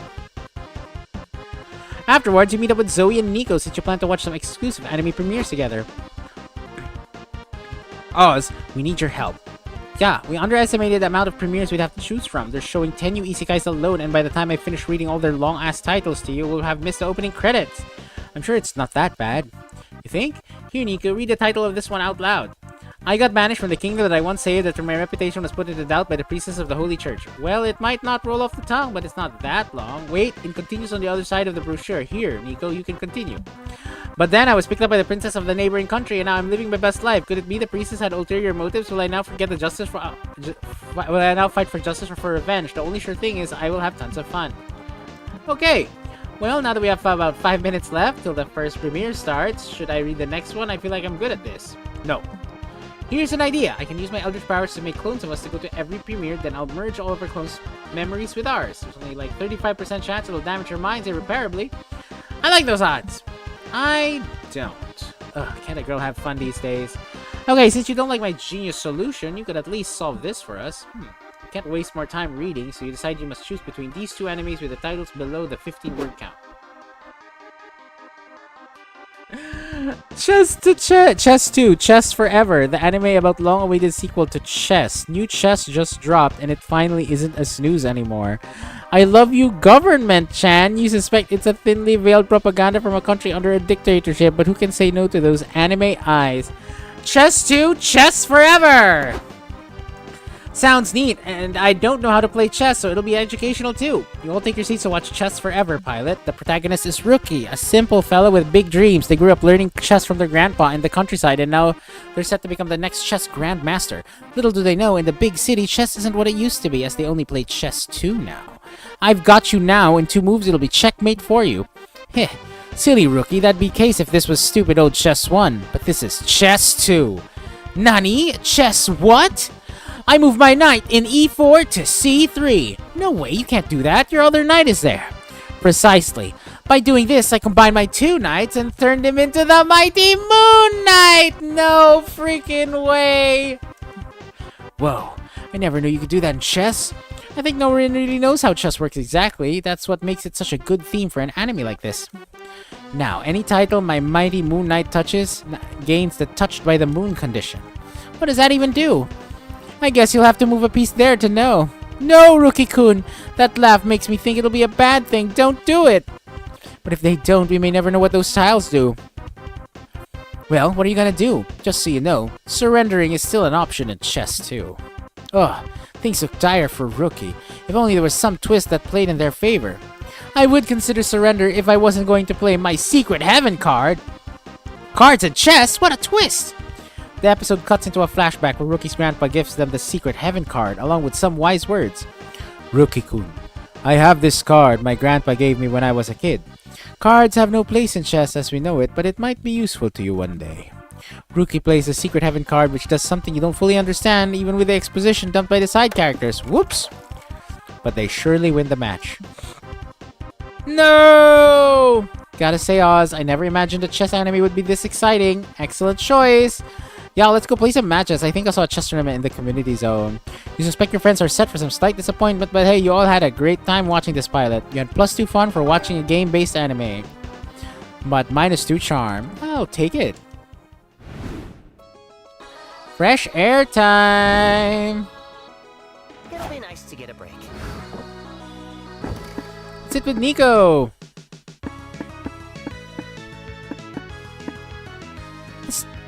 It's all about shapeshifting. Oh, what about it? Why? Well, I don't know. How come you don't shapeshift? Isn't it like a mimic's main thing? Alright, yes, it totally is.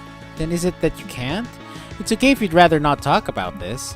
What? No, it's totally fine. Of course I can shapeshift. Then why don't you? Wouldn't it be good for cosplay and all that? I guess, but it would feel like cheating, you know? I could just do this. Oh, wow.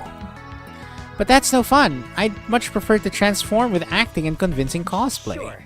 I see.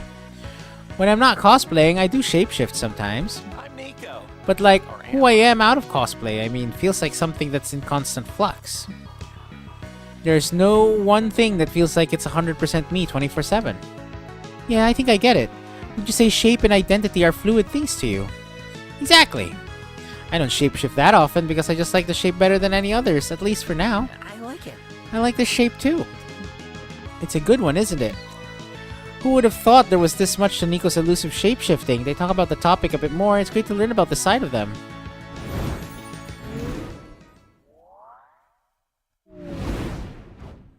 What should I write? And all of a sudden, it's time for the last brainstorming session for your comic. Where did the time go? What's legal but should be illegal? Telling people Santa isn't real, people deserve magic in their lives. Getting a tattoo of someone else's palm. Misusing internet slang.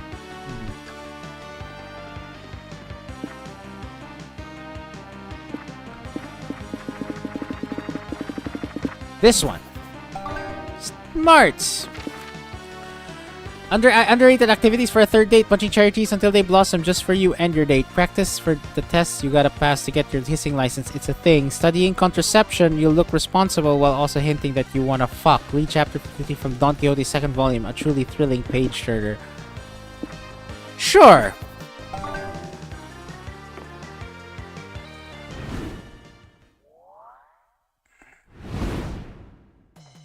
My turn? Really?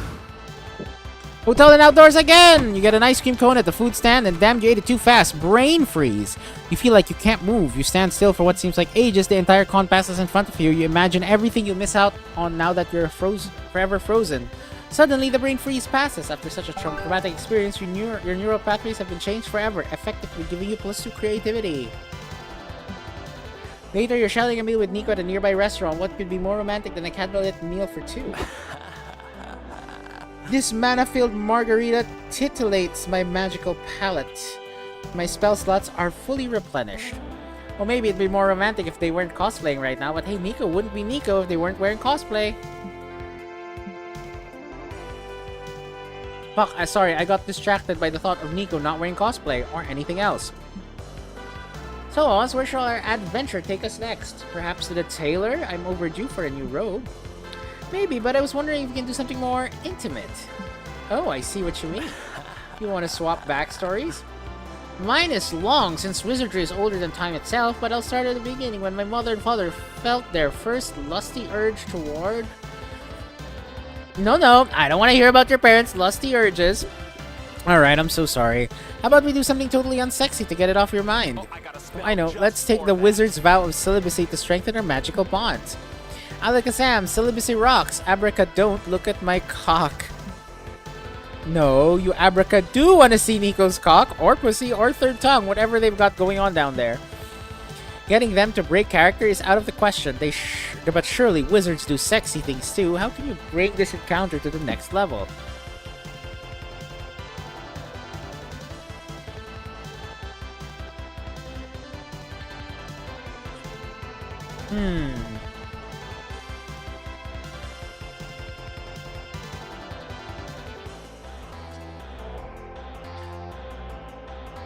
Let's play White Wizard, sure. Wait, what are you saying? Are you hurt? Why didn't you tell me sooner? Oh no, I was just role-playing. Dr. Nico. Clear the room. My friend is suffering from a magical ailment. I gotta tend to him. Stat. Yeesh, you sometimes forget how Nico can get into a character. But on the other hand, they throw you onto the floor, straddle you, rip your jacket off to get a better look at your wounds, so you're willing to go along with this. Flushed face, sweaty armpits, unmistakable odor. It's just as I feared. What's wrong with me, White Wizard? Am I in love? No, worse, you're turning into a toad! Oh, and how is that cured? With True Love's kiss?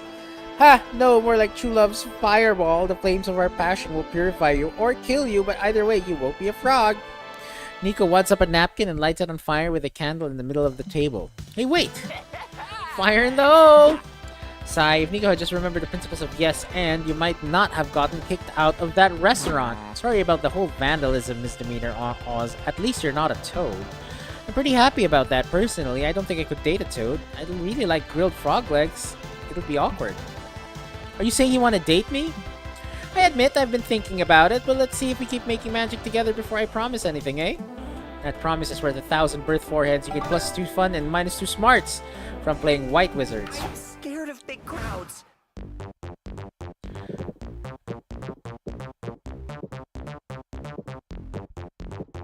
To the main stage! You sit down to watch a panel on how to break the ice and make friends at cons. The panelist admits they have no idea their hope for hosting a panel would force them into being more social, but an honest fella. During the Q&A, a group asked the panelists if they want to join them for some dinner and drinks. It did work. You gain +2 smarts for learning this cool trick and break the ice. Next year, you may host a panel yourself. You're having a great time hanging out with Nico today, except for one weird little thing. They keep writing down everything you do on a notebook. So you kept the receipt for your slushie, but not when you bought that hot dog earlier, I see. Hey Nico, what's with the note-taking? Oh, don't mind me, I'm just recording everything you do so I can study it later. Can I ask why? It's something I do for all of my cosplays. I understand the core of the character is the key to effective cosplaying, you know. But what cosplay needs you to study me? My cosplay of you, silly! You're cosplaying me? Yeah, I asked you if I could last night, remember? Flashback to when we were fast asleep last night. Oz, stop screaming, it's just me. Nico, what time is it? I don't know, like 3 a.m.? Anyway, I just had the best idea. Imagine me as you. Can I please? Oh, yeah, sure, just turn off the light. Oh, I thought that was another one of my weird erotic dreams. My only problem is you make so many weird and contradictory choices in a day. I just can't work out what your core is. Do you have any idea? You don't know what the core of being Oz is either. Use the call your therapist lifeline. You're unsure what's deep inside yourself. Maybe Nico could check by putting a finger inside one of your holes and seeing what they find. Okay. Sure. Good call. Good thinking. I'll get to know you way better if I explore your holes. Nico starts by sticking a finger up your nose. How is it? Warm and squishy and a little bit hairy. But maybe I should try another hole to compare. What about your mouth? And I'll use 2 fingers this time for a better feel. Open wide. You know, you kneel in front of Nico so they can reach more easily and open your mouth. You know, a normal activity to do in public at Comic-Con. Nico gently holds your jaw in place as they slide in. They fill your mouth, pushing down on your tongue. You taste a faint hint of mustard from the hot dog they ate earlier. Oh, this is much nicer than your nose. Still warm and squishy, but moist. And teeth rather than hair. This must be how it feels to be a lollipop. Do you think I could stay like this a bit longer? You nod, so you stay in position for a while more, getting plenty of strange looks from the other con attendees, by the way. Eventually, Nico pulls out. That was good, but I'm still not sure. I really know what's truly inside you. Maybe we could try... And we'll end the event there. Thank you very much. Want to know what the whole Nico chooses? I bet the fine folks on AO4 have ideas. Now take your +2 fun and get out of here before we're pushed up on age rating, and I'm taking -2 smarts for how dumb that whole thing was. That was pretty dumb.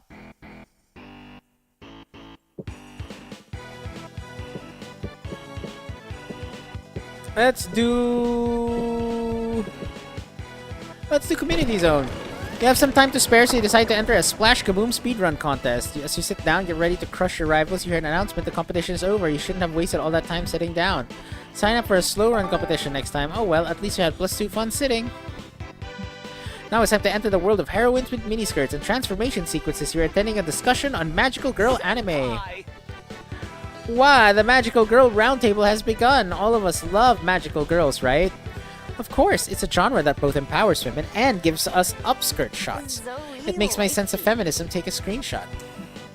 True, and they're so relatable. They have mascots like me. Yeah, we've noticed. Liam Senpai, what about you? Honestly, I think the whole magical girl trope is a little bit played out. You take that back! I will not. There are basically only two types of magical girl anime, ones that copy the Sailor Moon formula and ones that try too hard to be edgy. Then surely you're willing to put your money where your mouth is and come up with something better.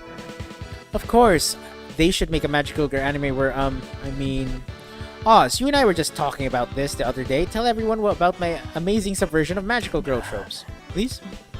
Oh, how can you say no to such a pathetically cute request? Come up with a new twist on a magical girl genre.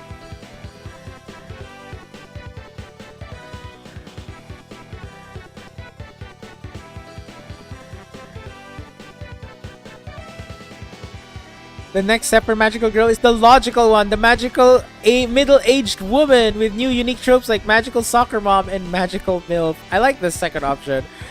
Magical girl who wears pants. Pants? You are a madman, Oz. Indeed, it's so daring. We've had magical girls with leggings, even had magical girl with impractically short shorts. But pants? That's never been done.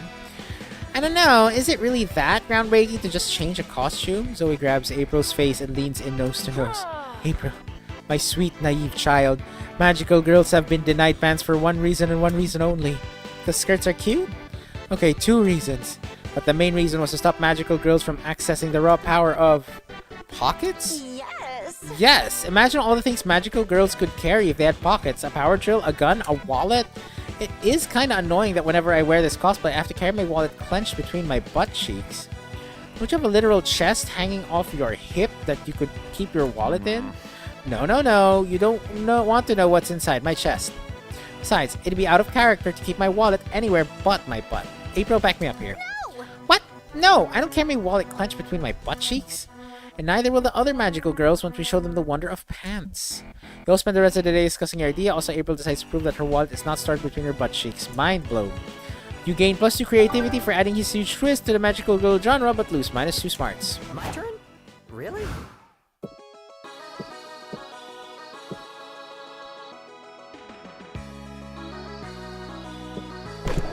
You check out the stands and buy a few comic books. They give you a free tote bag. After that, you buy a couple of prints from an artist. You get another tote bag.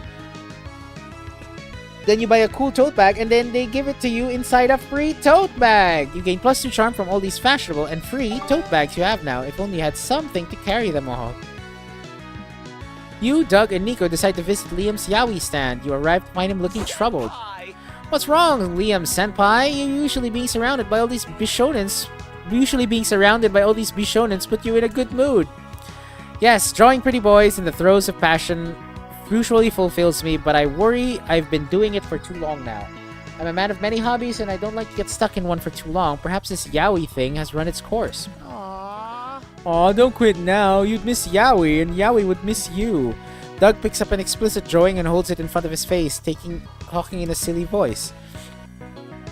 Look, Liam, I'm your buddy, Mr. Cock. Think of all the fun times we've had together. Don't get tired of me. Ooh, character work. Let me help. I'll be Mr. Butthole. I'd rather you didn't. Hi, Mr. Cock. What a handsome shaft you have. Let's be friends. Special friends. Nico and Doug make the pictures of Mr. Cock and Mr. Butthole kiss with a loud smoochy noises. A nearby mother drags her child away. Yeah, I'm really feeling like giving up yaoi is the right move here. No, Liam can't give up his sexiest hobby. Make him see sense. The series of objectively terrible hobbies. Try a new medium. Get the first ever live-action yaoi movie. Wouldn't that just be regular porn? No, Liam. It's art. Yaoi, even in live action, involves more shuddering pathos and cathartic cum shots. Okay, so it's just good porn. You just don't see our vision yet, but you will soon.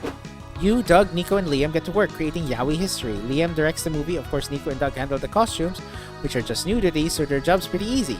You hire two handsome men, film their fucking, and watch your masterpiece with your friends later that day. Okay, this was just porn. But it was fun to make, wasn't it? It was, and having fun is all that matters. Anyway, all this filming made me hungry. Anyone want to hit the hot dog truck with me? Yes, please. Making movies is exhausting. I need a big, girthy hot dog in my mouth. I need two at the same time. Haha, hot dogs. You gain +2 creativity and lose -2 fun. Last day of the con is here. Who will be your con love? Nico. Yes. Let's check our comic. Finally, the art gang gather round to put all the pieces of your greatest masterpiece together. Time to see the fruits of your labor. Everyone wants to kiss me on the mouth is set to be the next harem sensation. Jacqueline is a humble country girl who moved to the big city in search of someone who can explain to her what yeet means. Little does she know what she'll find is love. Due to fate and precarious state of the economy, she'll end up sharing an apartment with several smoking hot roommates. The roommates all have one thing in common. None of them can resist Jacqueline's eyes, which are basically two sexy empty holes. There's the buff, ever horny Morty, quiet, handsome Mamimi, and seductive, breathtaking Milo. Milo? What is Milo doing here? If this wasn't enough, Jacqueline will also struggle to get used to the urban life's most puzzling aspect, its lack of cows. Poor Jacqueline, so many changes and so many suitors, but she can't decide on who to reciprocate for one big reason. The creature living under her bed told her to wait. Only one thing is clear, there will be lots of kissing on the mouth. Milo, you're back! I thought you were still mad at me after I told you Santa isn't real. Jack, I could never be mad at you. Actually, there's something I've always wanted to tell you. Milo, you bastard, I heard you from the shower. We swore none of us would kiss Jacqueline on the mouth until chapter 53. Well, I realized Jacqueline should have some say in that. And also, fuck you. Hey guys, what's happening out here? To be continued. The con after party is approaching. Finally gather your courage and ask your favorite sexy shapeshifter to go to con after party with you. I'd love to go to the after party with you. What cosplay should I wear? I think what you're wearing now is already plenty sexy. Why not just go as yourself? I can do that. I'm already in character. What a nice, happy ending. The party was stellar. Then the party ended. You and Nico weren't ready to say goodbye yet, so you went stargazing in the park. It turned out to be a night you'll treasure forever. Ah yes, treasure is such a fitting word, especially since you put both your hands inside a certain treasure chest.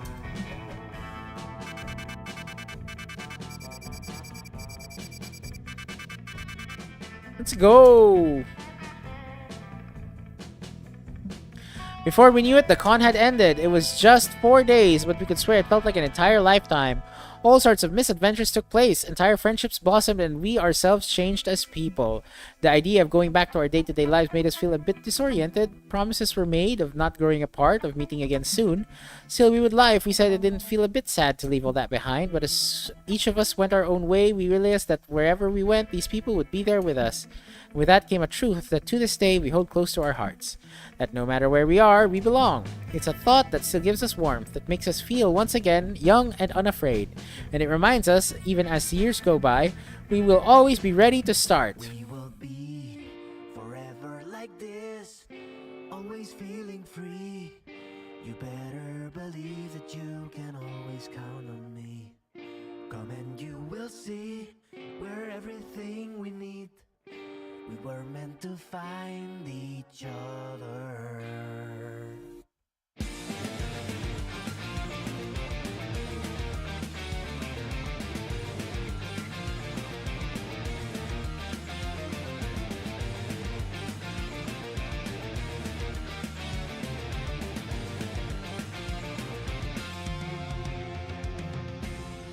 When you're scared or lonely and the world won't help you, despite everything you've tried. Sorry, I kind of zoned out there and was reading through everything and watching the video, guys. But yeah, that was MonCon. MonCon, day 7 of 12 Games of Christmas. That was pretty good. I actually kind of enjoyed that. I do understand now what Dahlia meant by saying it's like seeing all of them all grown up now. I gotta say, I liked it a lot.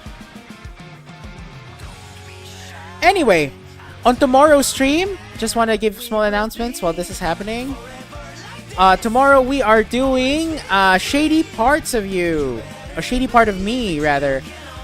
Please, I hope to see you guys there tomorrow. And yeah, with that said, I'm gonna go ahead and send you guys over to Jet, who is playing some Hollow Knight. Go say hi to Jet for me, everybody. So with that said, thank you everybody for joining me at today's stream. The blimp has now arrived at its destination, and I will see you guys tomorrow. Bye, everyone.